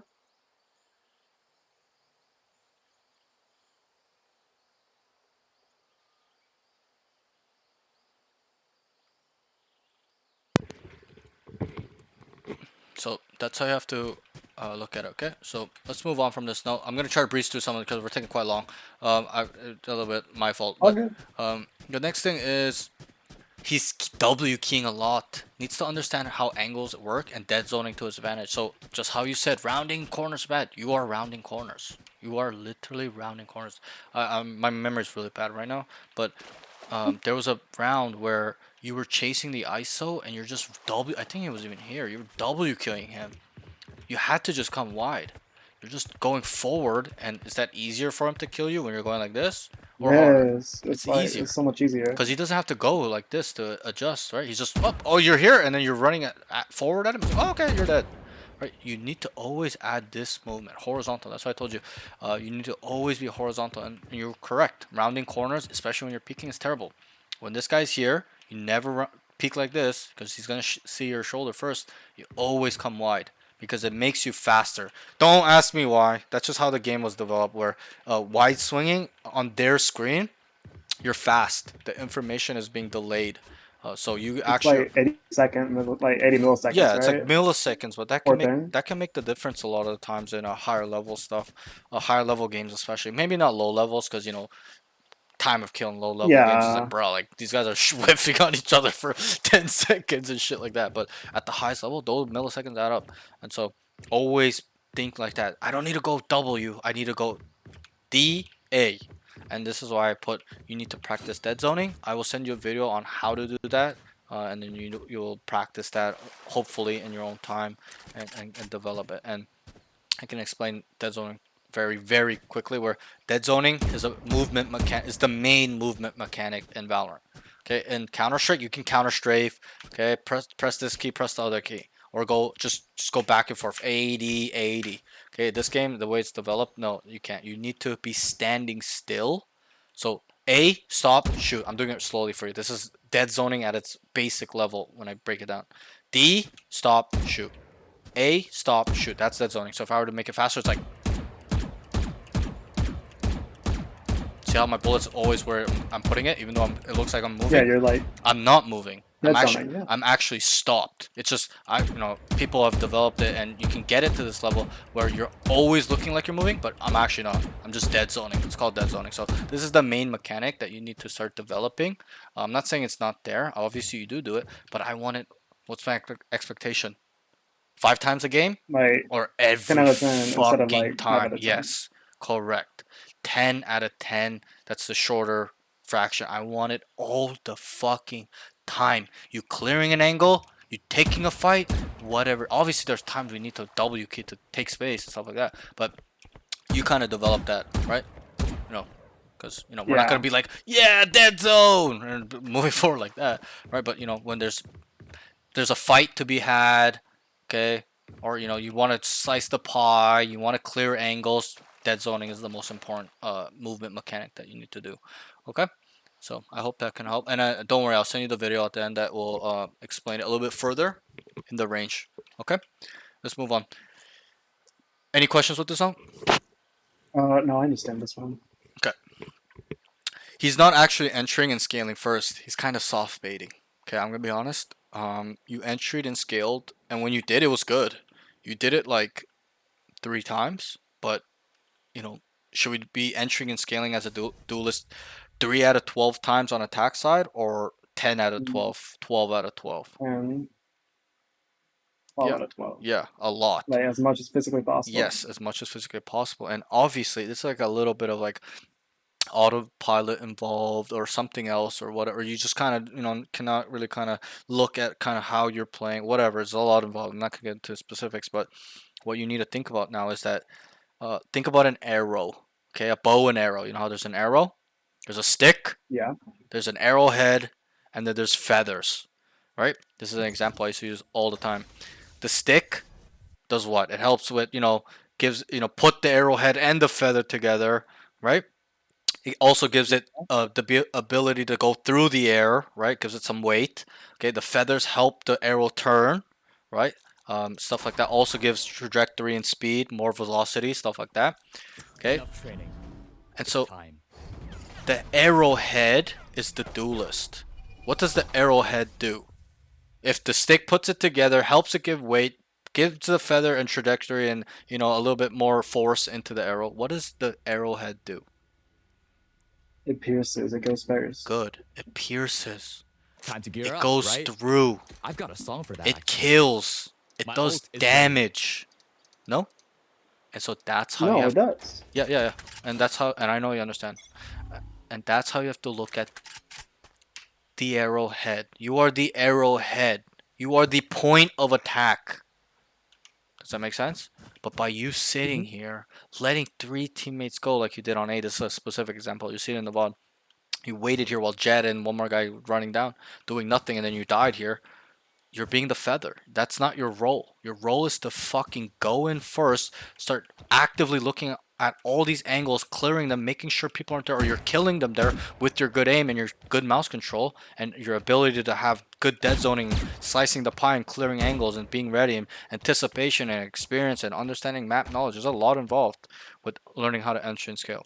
Okay, but you need to do this because are you going to get better at entering and scaling by letting the whole teammates go in, or by you just going in No, and then you being gotta like, do it yourself. oh fuck, okay, I entered, this guy was here, he killed me. The next time I enter this side, I'm going to look there. Okay, nobody was there, and I come out and this guy killed me. Okay, the next time I'm going to come out, I'm going to look here, then I'm going to look here. Okay, nobody was there on the second time. The third time I did that and I died to drop. Okay, the fourth time I come out, I'm going to look here, I'm going to look here, then I'm going to look here. You see how I build upon it? That's how I built upon entry and scaling. And understanding where to look, where they will generally be, stuff like that. You kind of have to develop this because I can't just tell you, yeah, when you come A, they'll always be here. They will always be here and here. It's not true. People are all creative. Some It's people different. some people have off angles. Some people have certain utilities where they don't need to peek or play in this corner, blah, blah, blah. We can theory craft about it all day. But I need you to Yeah. be the point of attack. Through failure, you will get really good. Trust me, mark my words. If I'm wrong, I don't know. Come and stab me or something. I don't know. Okay, or talk shit to me or something. Okay, trust All me. right. All Trust me. right. Yeah, you can hold me to it. But if you are doing this at least to some degree, where You try it, You're failing and and learning. I will learn. right, you will get there. That's it. That's the key. And you know how I tell you that's how we improve? You apply that tool on how to improve on whatever to anything. How do I want to be better IGLing? You make a bad call, you learn from it, never let it happen again, especially if it's a game losing call or it's terrible. Okay, next time, gonna make sure it's gonna be a good call. Need to think about certain things. I want to get better at movement. Okay, I'm gonna get in a fight where I just rounded a corner. Okay, now I need to. Okay, now I can't, it's not gonna work. I need to add dead zoning, and you keep building and building. Okay, entry and scaling. I want to get better at it. I'm gonna Make your go in EV better, first, right? and I'm gonna die. Understand why I died, where I died from. Keep track of that for next time. So I look there, and then you'll start understanding generally where people will be. Okay, and you just add that tool. It's all about making doing it, making the mistake, processing that information on what went wrong, what I could have done better. I never want to feel like this again, and then you apply it. It's like a multi-step thing that is very, can be a lot to think about. But if you do apply this tool of improvement, you can apply it to anything: aim, game sense, movement, positioning, communication, stuff like that. That's like you can apply it to life too, business, talking to girls, anything. Like it does imply it. It does. It does go to everything. It Like does. It does. failure, Yeah. if done correctly, will lead to Right. success. It does. It's objective. It's not even subjective. Yes, it's subjective. I've been through that, process, but it's objective because anybody can do that to get to the level they want to with anything. It's true. It's 100% true. Nobody can argue that you can't improve that way. Okay, so obviously there's other ways to improve too, but maybe you can apply it immediately and stuff. But not everybody's got a big brain like that, especially not me. I learned the hard way a lot of the times. It takes me to fail, experience, make bad decisions and mistakes, not just in Valorant but in life, to be like, okay, this is what's wrong with me. I'm gonna have to kind of change and learn and never want to feel this feeling again. Especially going broke. I've been broke a lot, made a lot of money before. Okay, and you're young, so you won't understand that yet, but you will. So I'm 29, but that's that. So yeah, use that tool. Okay, I hope this makes sense. But entering and scaling, entering, I'm just gonna tell you to save time. Usually I ask my students. Entering means in the act of going in first or going to the site, going in the site, right? Scaling is in the name. Scale a ladder, you progress, you move forward. Okay, and so we entered, you got to start scaling, start clearing all these corners, all these areas you think, feel, or know, so that way we 100% know that the site is clear. Does that make sense? Because would you want to know, like, if 80%, oh yo, the whole site's clear but tree, I don't know, or drop is the whole site's clear but drop? Okay, would you want to know that, or being like, yo, site's fully clear, 100%, nobody's gonna get shot in the back of the head? What is more of value? You already know the answer. It's Knowing the 100%. specifics. And so, yes, the specifics. Definitively knowing, yo, the site is clear. Plant out in the fucking open if you want to, buddy. I got your back because I did my job. And so, entering and scaling is really the duelist's job, duelist's role. Obviously, it's not binded to them as in they can only do it. Bro, I'm a sentinel. Anyone can do it. Anyone can do it. It's exactly perfect.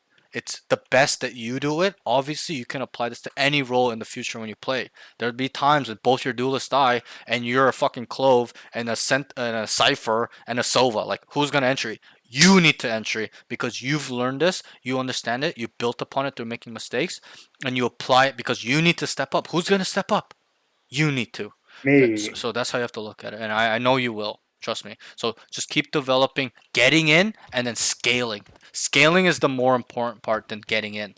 I've had some students where they're a jet, they dash here and they go like this. They entry it, but they're like, and their whole team dies. I'm like, what the fuck are you doing? Scale the site, bro. Go. You're supposed to die, so they can trade you. Right? And so you see how silly that is. It's not about entry. It's about scaling. That's the most important part. Progressing where corners, areas are killed. They are killed there because you will kill them there a lot, or it's absolutely free. Okay, so I hope that kind of clears up your definition or your understanding of entry and scaling.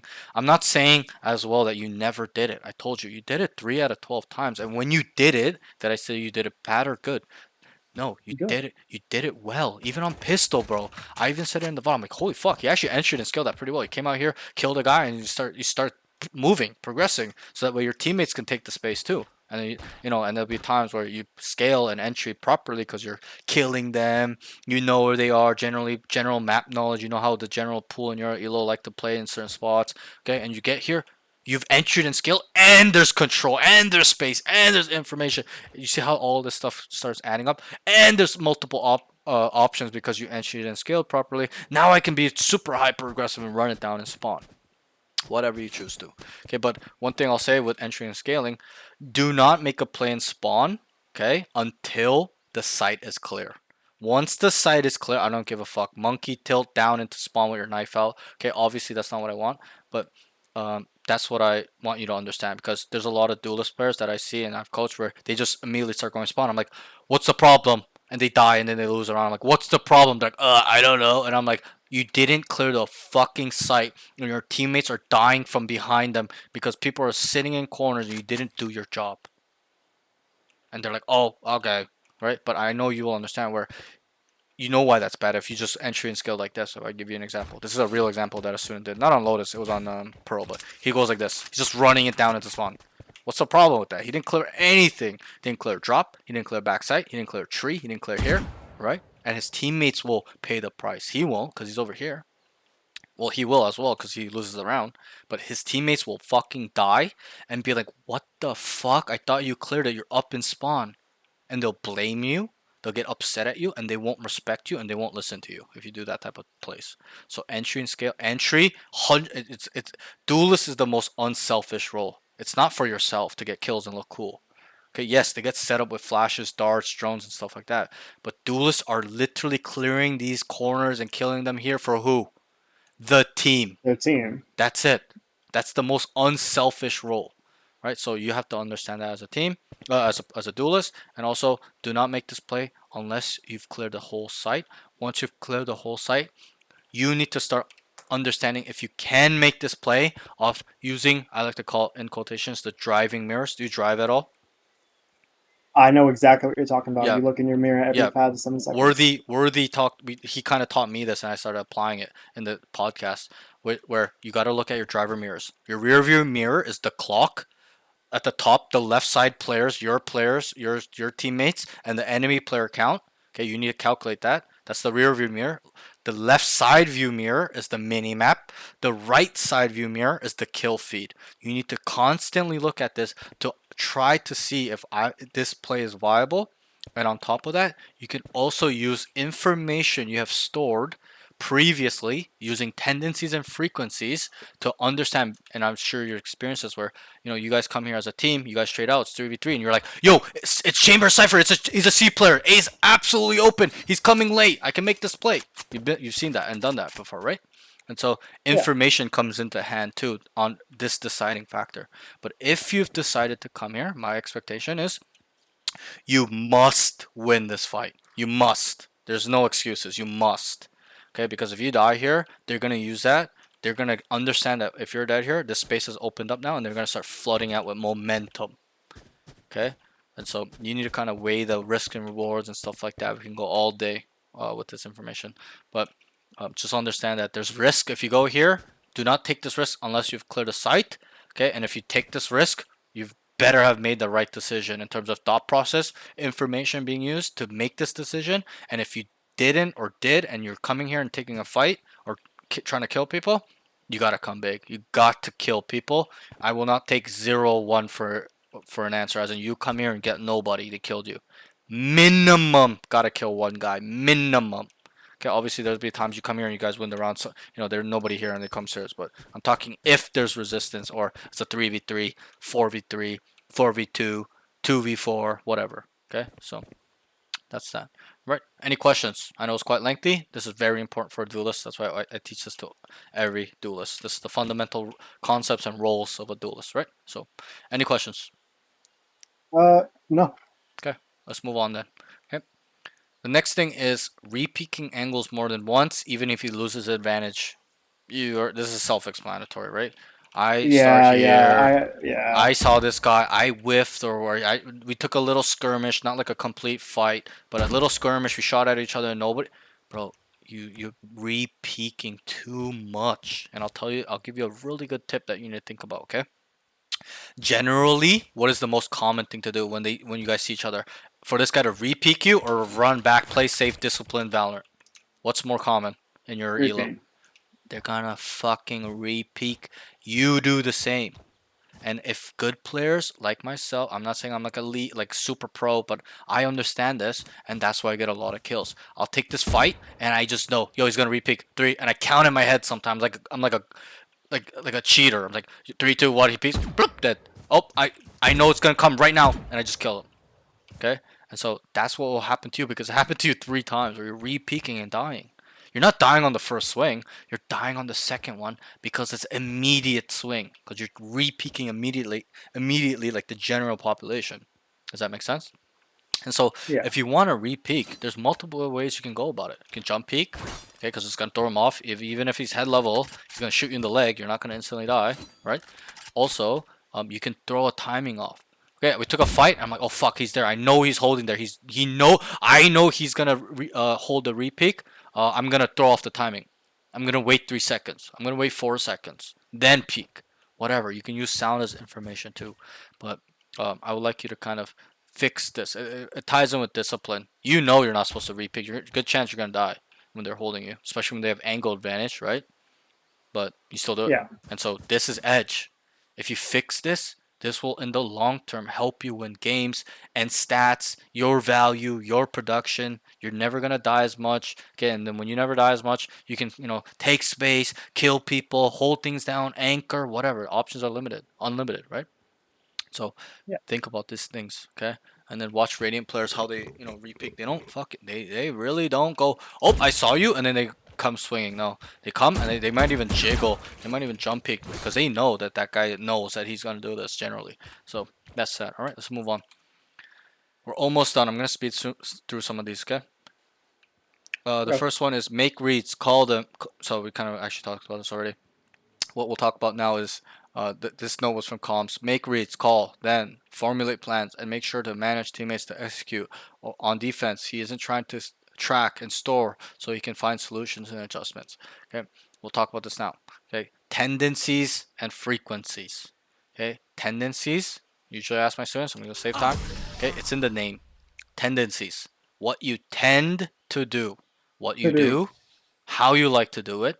Okay, frequencies is in which rate you're doing it. Once a game, 5 times a game, 5 times a half, whatever, blah blah blah blah. Forgive me if I Okay, overextend. and you don't always have to put it in Oh. fractions. Like, oh, it's 10 out of 12 times, 5 out of 12 times. Yo, it's like, once a game, once a half, 5 times a half, 10 times a half. You don't have to put it like that. You can word it like this too, where it's like, 0 in. guys, he's permanently doing it. Sometimes, most of the time, it's very likely, not possible, very possible. You can put it into words terms too. Obviously, that's not as accurate. It's better if you track mathematically.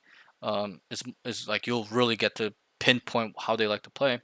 But you could put it in that terms too. Okay. But why this is important is because you not only need to understand how the enemy how they like and what they do as a team as a whole. Guys, yo, they're always running it down A. They've done it all the time, permanently. 6 out of 12 rounds, 12 out of 12 rounds, whatever you've decided, calculated, okay, or stored and tracked.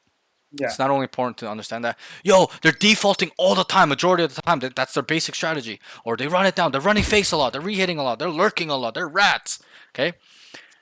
Or they're super aggressive, super passive, very fast, very slow type playing enemies. Okay? It's really important that you understand the 5 individuals. Okay? Yo, as a whole, they're running it down on us a lot. Okay, but when they do it, it's always Reyna chamber coming this side, and then the fades coming true with Jet, whatever. Okay, it's just a specific small example. Okay, easy example. Okay, yo guys, they default every time on us. It's been like 7 out of 12 rounds, 8 out of 12 rounds. They're playing slow, but it's always Cypher A lobby, Reyna Jet's mid, and then the Clove and the whatever. Sova's always C. This guy's always here. This guy's always here. Boom, boom, boom, boom, boom. This guy's a rat. This guy's passive. This guy's aggressive. Okay, and once you get good at this, what do you think this will develop into in terms of skill? What skill will you get?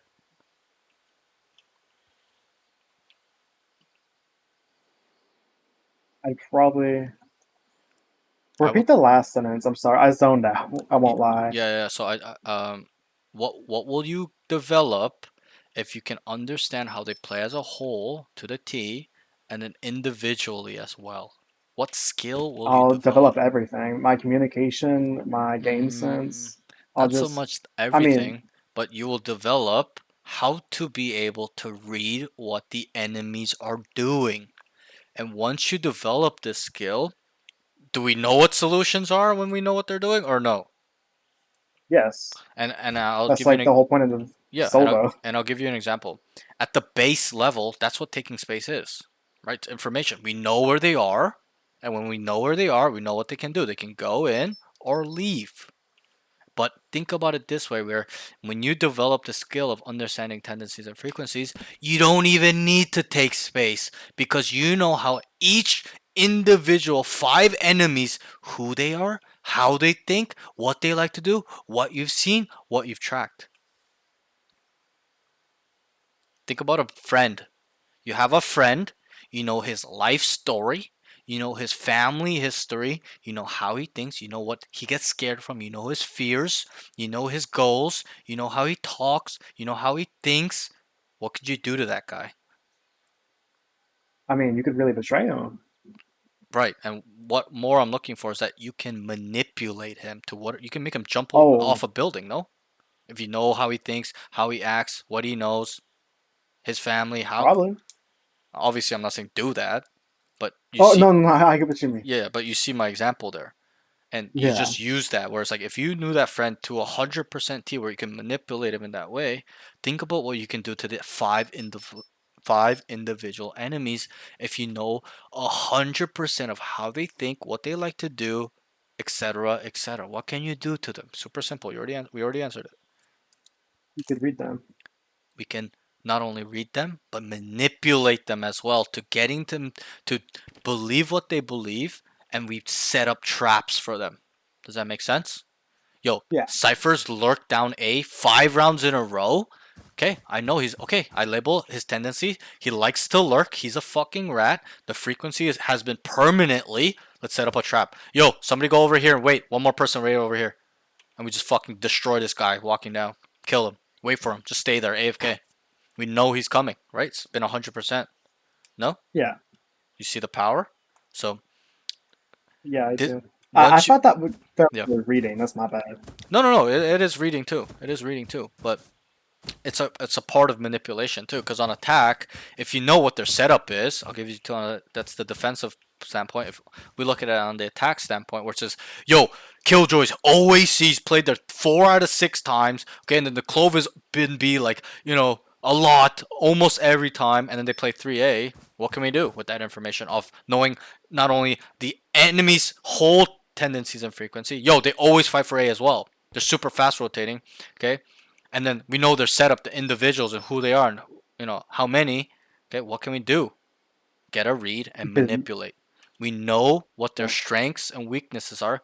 Okay, and I'll use this example: 1C, 1B, 3A. We generally know that they're fully rotating off first contact, as in any noise on one side, they start sprinting there, and they fight for A. That's the team, right?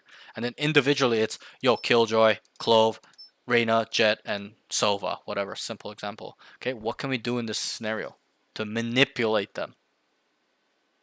you could. So what I would like to do Yeah. is just get them like if a cipher is flanking, like you said earlier, hmm I would just play in a corner. I'd wait for him to flank up, and then I'd kill him Sure. and his teammate But behind let's them. use this specific example. Okay, this guy on C is permanently pillar anchoring on Killjoy. Clove is the same, and then they always fight for A 3 man, and they fast You rotate too. just So once we take contact here or make noise, they're like yo, latte latte, and then the C guys start running off, and the B guys start running to A to stack it. Okay, I'll you tell just you. rush Steven. Like you Sure, fake A. that yeah, that's also a manipulation read you can make too. Where it's like, wait, they play 3A, 1C, 1B, they fast rotate.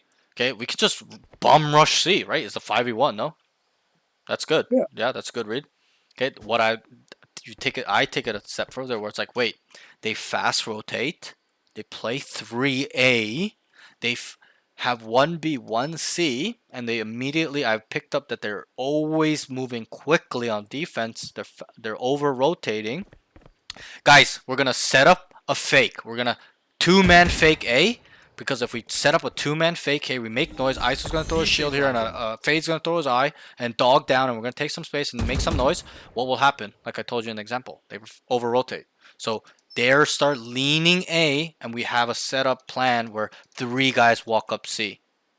Guys, we're gonna fake A, go C. I want 2 people to fake here. 1 guy might hold mid for the mid walk down, and the 2 people are gonna contact up C. So as we're contacting here, what happens to the defenders? I've already given you the answer. They rotate. Yes, they rotate or lean towards A. They put more bodies towards there. While we're faking, what's happening on our side? What's happening over here with the plan we made? Where I said well, I mean, two-man we're like contact fighting. up C. What are we doing? Well, I mean, they're looking up while we fight. Good. A, Not but we're looking. gonna They're rotate. moving up. They're gaining ground while they're rotating. And then once we're ready in a position where we feel like there's a lot 4 on A, we're like, okay, go C now. What will happen? Freeze. We freeze the moment. There's 4 on A, 1 B. They left C for some reason. They over rotated, and 2 of us, 3 of us now are here, and we just say, go. Is it free or not free? Repeat that. Okay. Repeat that.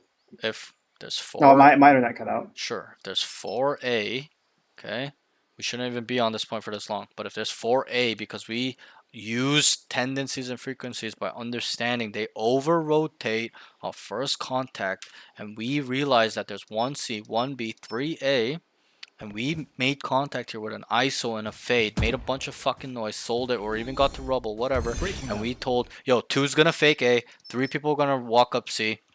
As they're over rotating to A, we have 3 guys walking up C, and then once we're in a position where we've confirmed, yo, there's 4, a lot on A, okay, and we take the site, will it be free or not free? Yeah.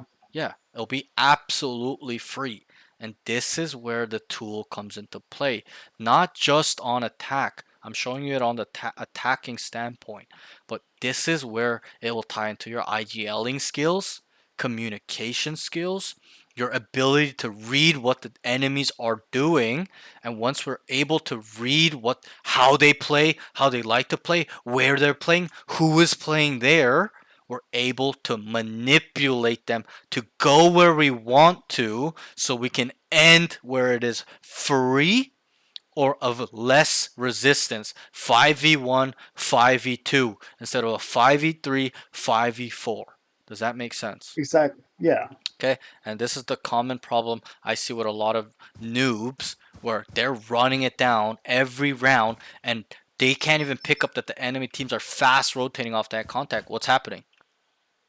When we're running it down and they're over rotating. They just go in the 5. Yeah, perfect. We're going into the highest resistance possible. But why people don't understand that is because they're not thinking about the enemy's tendencies and frequencies. It's about tracking and storing, not just tracking for one round. You need to track and store what their rotational speed is. Are they aggressive? Are they passive? Who plays where? Where are they playing? How they like to play that area? Every round. This is what pro players do. And that's what people don't understand. And this is why it's really hard, because to use this while you're playing requires you to think about a lot of things at the same time. Right? It's a lot to think about while you're shooting and POV and clearing angles. But that's what they do. No questions asked. I'm not even joking. If you ask a pro player, do you understand tendencies and frequencies? They'll say yes, without a doubt. And they take pattern recognition is like what separates them, right? Yes, exactly. Because remember what I told you, what Daniel Lynette said, right? He said what separates the best from the bottom of the barrel pro, or from a Radiant from a pro tier 1, is decision making and the ability to find solutions and adjust. And this tool will not only help you find a read on what they're doing, how they like to do it, where's who, how they like to play that area, how and that stuff, but we get the answer on how to manipulate them to find the best possible plan to execute, where we get an 80% chance to win the round, or at least an 80% chance to get my teammate on the site for free. Does that make sense? Yeah, That is what it will does. separate you if you really focus. This is not a mortal level information I'm giving you right now. This is pro tier 1 Yeah, information. So you yeah. really got to apply this knowledge.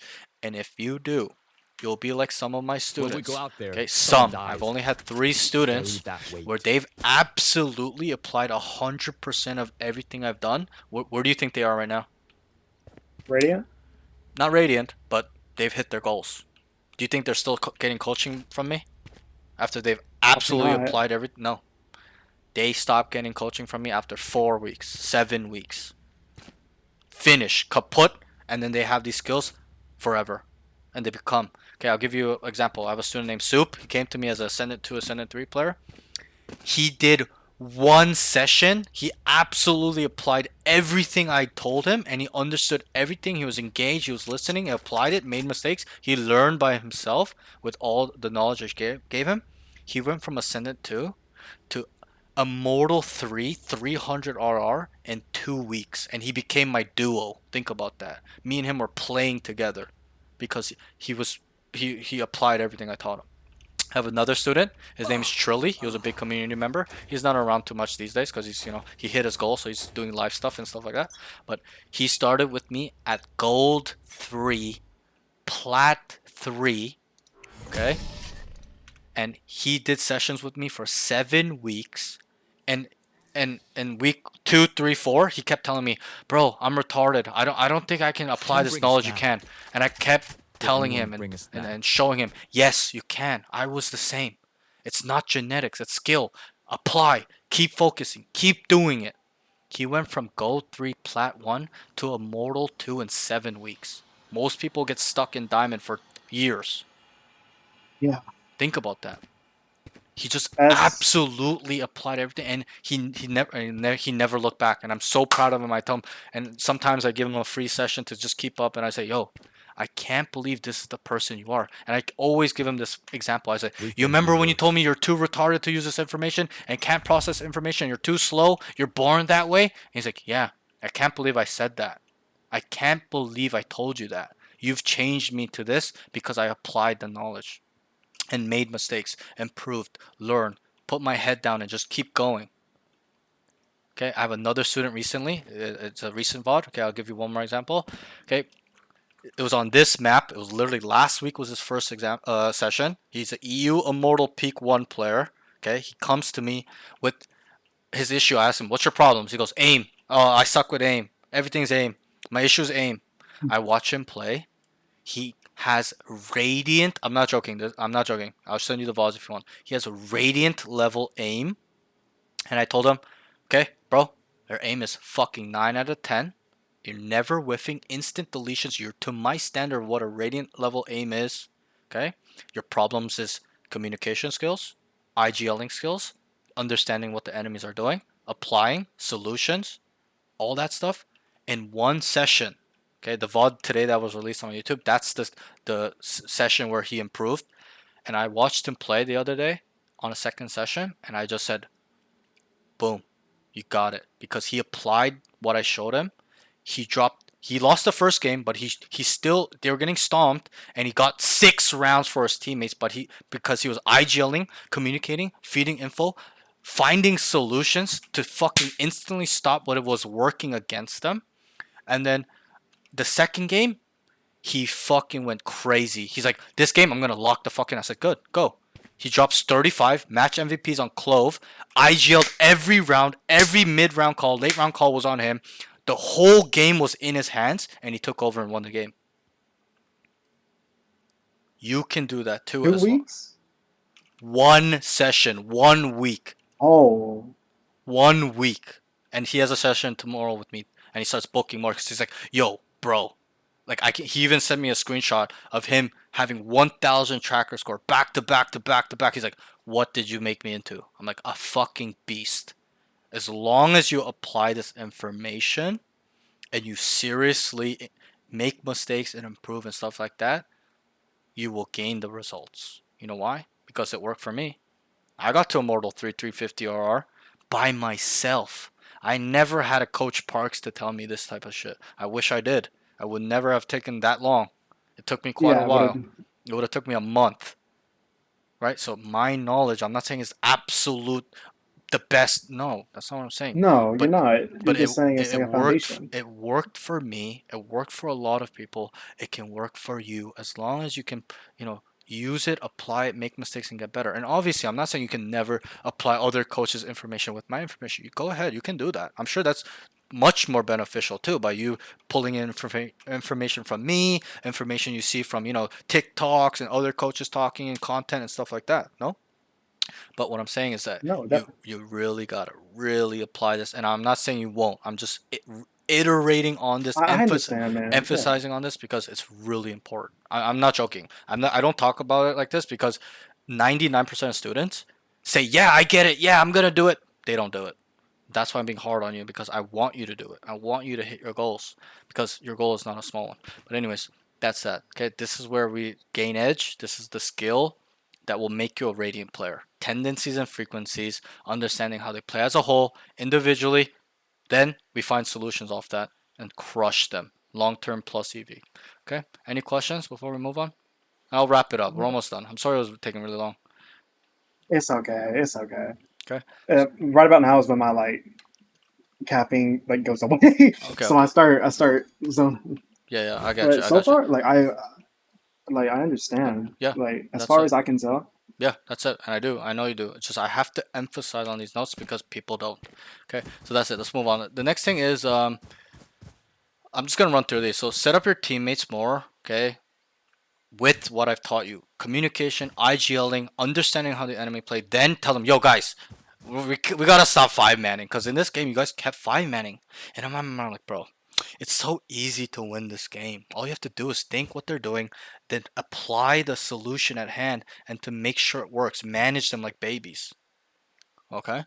But, anyways, so this is the tool I've not taught you that you can use. So, that's that, okay? So, set them up more. It's not about you running it down, tapping them in the head, and winning and looking cool. it's about the better team, not the better Yeah, player. I'm telling you, you will control the tempo, the control, the outcome of the game by yourself with this. You trust me. It sounds retarded and dumb, but you will. No, So, by you being in a good IGL, applying what you know, finding the solution, and so on, so on, so on, so on, like we talked about all session.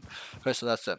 The next thing is a pro note, very small. I thought this was really good. You were aware of the enemy's economy. This is really high level. You'd be surprised. Even mortal players don't do this.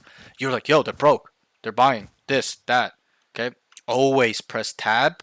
Look at their economy, what the state of their economy is. Is it fragile? Do they have a lot of money? Are they buying this round? Are they saving this round? And also, most importantly, understand what their alt economy is. Are they have one of this alt, big alt, or this? They have no alts. They have four alts. They have zero alt, whatever. This is like 20% of information for a round coming up, right? So, um, that's some information there. Let's move on. The next one is they're just five manning down with no adjustments. Needs to think tendencies and frequencies, call better, and have better plans. So this is how you look at it. Make a read, okay, through tendencies and frequencies. You make a call. So for example, the call would be go A. You don't end it there. Go A is the call. Then you make a plan. The plan is, guys, go A. I want three going tree, two going main. We're going all tree. We're gonna do a go A, down five man into main, whatever. It's a simple example.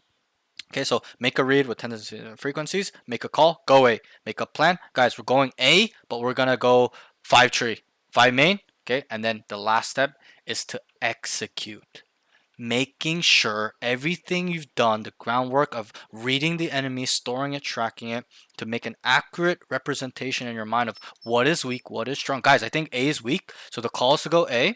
This is the plan, and you make sure the last step execute, as in they are in a position that you told them to be in. So that requires looking at the mini map and managing four other idiots on your team that are just, you told them to five man A and one guy just starts running back to go C. You see, I'm sure you've experienced that, right? Where somebody makes a call and one guy just is doing his own thing. You need yeah, to and just give micro versus. manage these fucking idiots. That's how I look at it. I'm not saying, I'm not an idiot too. Yes, I can be stubborn too. Everybody can. But I can at least understand when it's bad or good, or when I should follow, or when I not should follow. Most people can't. Okay, but you need to think about it like that. Make a read, call, make a plan off the call and where to go, the specifics of the call. Then make sure that you manage them where they are going to execute that plan, that call, because it makes sense, because you made all that information storing and tracking to being like, A is weak, we are going A. Does that make sense? And that ties Yeah. into your IGLing skills. Okay, so that's that. Let's move on. The next thing is decision making is weak. Also, processing information is slow. Okay, it's not genetics, it's a skill and a tool. I've taught you them now. Now you know how to get it. If your decision making is still weak and stuff, you got to process that faster. You got to think, what went wrong? Why did I do this? This is terrible. Got to not do it ever again. Never feel this ever again. Never lose a game like this ever. And a processing speed, processing information is all about awareness. Looking at your driver mirrors, looking at the player count, the clock, the minimap, the kill feed. You will get more answers in the minimap, player count, clock, and the kill feed than a lot of things. Okay? This is where I get majority of my information, especially when nothing is really happening, where they're not showing, they're playing slow, stuff like that. Okay, so that's how you get them better. The next thing is, yeah, that's it. Look at your driver mirrors. So we already talked about this a long time ago, but and I wrote he's about to ult in a 4v1. Remember that round where it was a 4v1? You're like, I can ult him, and when you guys equaled them, but it's like if you just looked at the player count, the positioning in terms of the minimap, and the kill or minus the kill feed, it's not as important in this current specific example.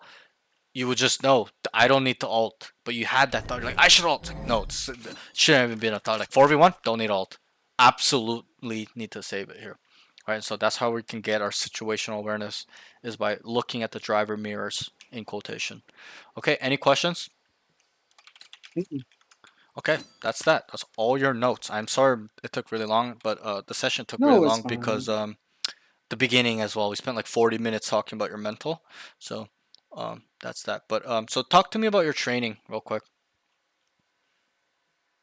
Uh, Like just be what? general. What do you mean? Your training, like, do you just get on and play Valorant? I hope you don't. Oh, no, no, no, no. Yeah, So usually right. what I do Yeah. is I aim train, Mhm. as in I do, or some kind of warm up. I mean, I usually get on like the range, then 2 or 3 DMs. If I'm warmed up, then I hop into a comp match and Mhm. I start recording the comp match. Okay, great. And I love then that. after the game, I review my defs and I try and figure Good. out what I did wrong. Good. This is also something worthy, and Daniel said in the interviews where they said you must VOD review yourself. So I'm glad you're a step ahead of most people. Most people don't do that. Good. That's one way to get radiant very quickly. VOD review, understand why you died, take action, apply, and then learn stuff like that. Learn and then apply. Okay. So, are you willing to aim train? Are you willing to put in more times than 20 hours a week? I am, but I'm right now. Like aim is not my issue. Sure. Obviously, Sure, right? but that doesn't mean you don't work on it. That's why I said don't let this smoke go up your ass. You saying, "Oh, I don't need to work on it anymore." That's not my point. My point is that that's your strongest trait. So that means that you need to get it even better by maintaining, as in training every day, range consistently, DMing 10 times, 20 times minimum a day, and then you play. You always got to maintain or you're going to lose it. That's the thing you don't understand, right? So um, that's how you have to look at it. Don't that information wasn't for you to stop training. It's for you to keep going, because that's your biggest trait. And then all these other categories bring it up to that level by making mistakes, learning and applying. And VOD review, watching pro play, watching Radiant streams and stuff like that. Okay, so but if you are willing to put in more time, what I recommend is you aim train 1 hour a day. Then you do your range, which will be like 10 to 30 minutes. I really recommend you do like 20 minutes, 30 minutes, and then you do 1 to 2 DMs. Then play, call it a day. Me in my peak, I did 1.5 hours of aim trainers, Kovacs, range for 30 minutes, DM'd once or twice, played for whatever how many hours, leave some time at the end, do another session of aim training for another hour and a half, or I would do 10 DMs minimum. And when I asked Daniel, because he told me Daniel, he got to Immortal 1 in one episode. He got stuck at Immortal 3 400 RR before he went pro for 2.5 years, and he was about to quit. He couldn't understand why he couldn't hit Radiant, and he asked himself, am I doing enough? And when he asked himself that, it was always no. And he told me at that time, I was, DMing 10 times a day, and he would ask himself, am I doing enough? And he said, no, I'm not. He was being honest with himself, and he started doing 20 DMs a day. He VOD reviewed for 1 year. He was critical. He studied the game, and then he went pro. So always ask yourself, am I doing enough? And I'm telling you right now, the answer will be no. With you, me, anybody. Everyone should be saying no. If you're saying yes, you're not doing enough. Okay, because nobody is doing enough. You're always constantly trying to improve and move forward. Even athletes, look at athletes, basketball players. They win a championship and they go, you know what? And they interview them. This is not it, man. I'm gonna keep getting better, keep getting better. And people will sit there and be like, and I did too. I'm like, what? What does it mean? Keep getting better. You're at the top. It's because it's one thing to get to the top. It's another to keep it. Like Tom Brady, Kobe Bryant, Michael Jordan. That's why they keep saying, I need to keep getting better, even though I'm the best in the world. So I do not lose this position because it's harder to hold. That's how you have to view yourself. I'm being serious. Okay? Ask yourself every day, am I getting better? Am I doing enough? That's the key. All right, so that's how I'd like you to structure your training. So what I'm going to do is, do you have Kovacs or AimLabs? I've got to go back. You have callbacks? Okay, great. I'm gonna share you the playlist that got me for the first time to Immortal 350 RR, where I was shitting on Radiant players. I'm gonna send you that playlist. I'm gonna send you 2 VODs that show you how it's me with 2 different students showing the students what to focus on in the aim trainers, how to train properly, so you're not just going through the motions, finishing it, and you're not gaining anything, because that's what happens to a lot of students. You'd be surprised. And then also I'm going to send you a second part to the range routine, which is a 20-minute video. But when you do it, it won't be 20 minutes, but it's me explaining it for 20 minutes on how to dead zone properly, how to practice dead zoning, and an advanced aim mechanic that you can add to your game. And then I will send you the VOD, the notes, and then you should definitely watch those interviews if you want to be radiant, because they teach on the mental side on how to get there. So that's very important as well. But I won't send you that. I'll leave that up to you. But that's that. So I'll send you the playlist, Kovacs playlist, the 2 VODs on showing you how to do it properly, the VOD soon, the Twitch VOD tonight probably, and then the notes. And that's how I'd like you to get on before you play. Aim train, range, 1 to 2 DMs, play. And obviously everyone's got time restraints, so not everyone can practice like how I did or pros do or stuff like that. But these days, that's what you need to do to be Immortal Yeah. 3 plus. Okay, you just said yeah, it's not that easy anymore. 3 years ago, you didn't need to do anything. You could run around like you were right now and shoot people in the head and just play and get to Immortal. Now, it's not the same. You know why? Because everybody's putting in that work, because everybody wants to go pro, because there's so much money in there. Everybody wants to get 30 bands a month, $15,000 a month. But and obviously you don't want to go pro, but still, if they're getting towards their goal, you also need to as well by putting work, because Valorant is a zero-sum game. When you lose, they're stealing elo or R, your dream and your goal away from you, your climb, and vice versa. So it's whoever puts more work, separates themselves in terms of mechanically, fundamentally, conceptually, that will come up on top in their goal. Okay, so that's that. Okay, before you go, I got one last thing to ask you, very quick. Remember in the beginning of the session, I asked you, what are your goals? What did you tell me? I want to be a content creator and Right. at least Radiant. Right, at least Radiant content creator. And you need to ask yourself this every day. Okay, how badly is it I want my goal, which is specifically that content creator, Radiant. And then the second part is rhetorical. You don't need to answer it. But the second part is, what am I willing to sacrifice for this goal? And if you cannot answer these questions to yourself, answer these questions, you'll not hit your goal, because you need to sacrifice something towards this, because what you're saying is not easy. There's only 500 Radiants in each region. That's 2,500 players that can be Radiant out of 7 million, 6 million players in the whole world. Think about that. That's like 0.0000, right? And with all the It information we is, talked about yes. too, which is everybody is improving Surprise, half a motherfucker. percent every day, 1% every day. And if you don't exceed that, at least double that percentage, okay, the general population is improving 1%. If you're not improving 2% a day, you will never separate yourself to get there as quickly as you can, right? Just because you're young doesn't mean you Yeah, spent I know. 20 years. Know what that grind's like. I don't know So, if I said this yet, but I got to like the season 0 in Marvel Rivals. I was on the leaderboard, bro. I was like goaded at sure, that game, but sure. But, those people grinded. You can't do that no more. yeah, You have to spend like, so even me, long. I couldn't. bro, when Marvel Rivals came out, I got to diamond. What's the highest diamond? Diamond 1. I got to diamond 1 I think playing it's Thor only, like in 1 week. Like it wasn't that hard. I'm not even that good at yeah. That game's Overwatch. different though. That game is so Yeah, easy. it's just a Like hero shooter. Yeah, it's just easy, right? There's no you know, precision involved. You're just tracking. It's pure tracking and a little game sense. That's all. Like situational awareness of, okay, we gotta yeah, push the it's cart, not get off like the cart, Overwatch, fight the but cart, shit like that. exactly. That's it. I'm a mecha break is the same thing. That's top 100 mecha break. Same shit. Okay, but anyway, so always ask yourself that what do I want?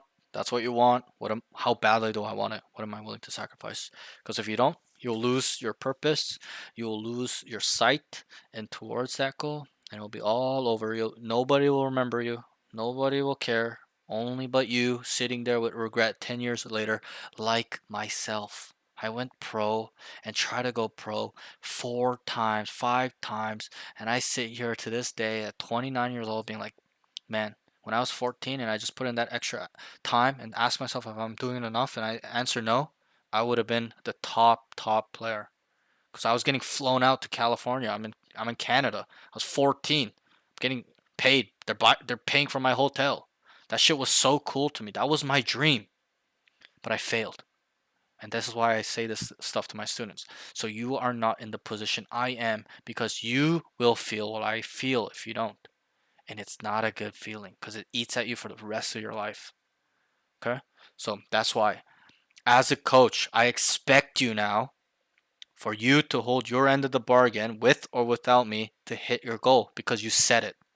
I don't want it to be words like I did when I was 14, 15, 20, 21 for Dota 2. It needs to be action. I will hold you accountable. I am your coach. If I don't hold accountable and you don't hold yourself accountable, no one will. So understand that. Okay? So that's that. Really good session today. Do you have any questions before you go? Anything you want to talk about?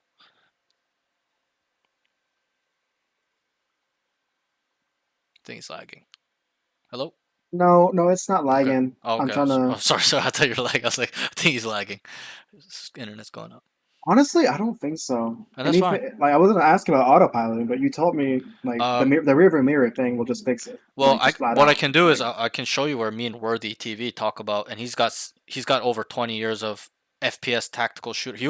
Worthy TV. People think he's bad at coach because he's not a Radiant, but he was Radiant in beta. People don't no, understand I that. So no, I'm yeah not saying you yeah. don't. I'm saying a I lot of like people. I no no So no no no. so what I'll do is I'll send you the clip where me and him talk about autopiloting. It's very important. It's like a 5-10 minute talk conversation in the podcast. So you can I can show you that anyways, because I don't want to break it down. It's a lot, but it comes from laziness and lack of focus and stuff like that. So, but yeah, if you have any questions moving forward, okay, you let me know. There's a saying: you're only a fool for a minute when you ask questions. The real fools in life never ask questions. Okay, you'll look dumb in the moment when you ask me a question, but like I told you, I'm not here to judge. I'm here to get you better. The real fools will never ask a question, and so take that to heart. Ask yourself questions every day. Be curious, improve, make mistakes, get better.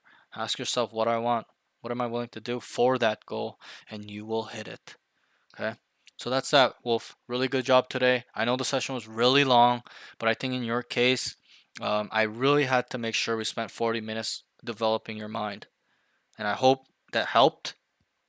I hope you can go back It did. and It see definitely and did. reflect on what we talked in the VOD and move forward. Because I'm going to be honest, anybody that says I don't know to me is not good enough. They're lazy, they don't care, and they don't care about their own selves. And that's why I kept saying, it's not good enough. Tell me, break it down. Let's get to the root problem. Because if you won't know, then who the fuck will know? So that's that. Good job. I'll send you all those resources. The VOD, I'll send you as soon as possible when I end stream as well. All right.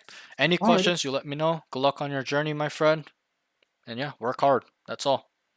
Get to your goal. Thank you. Later, bro. Oh, I was gonna ask. Yeah, go ahead. One sec. Are you gonna send me the notes or? Yeah. I'm gonna send you everything. The notes, the VOD, playlist, how to do the playlist properly, the range routine, stuff like that. Okay. Don't worry. I'm gonna send it to you right now. Once we get off. Oh, okay. Okay. Later. Alrighty. Take Thank care. you, dog. Bye bye. No worries. You too. See ya. Woo!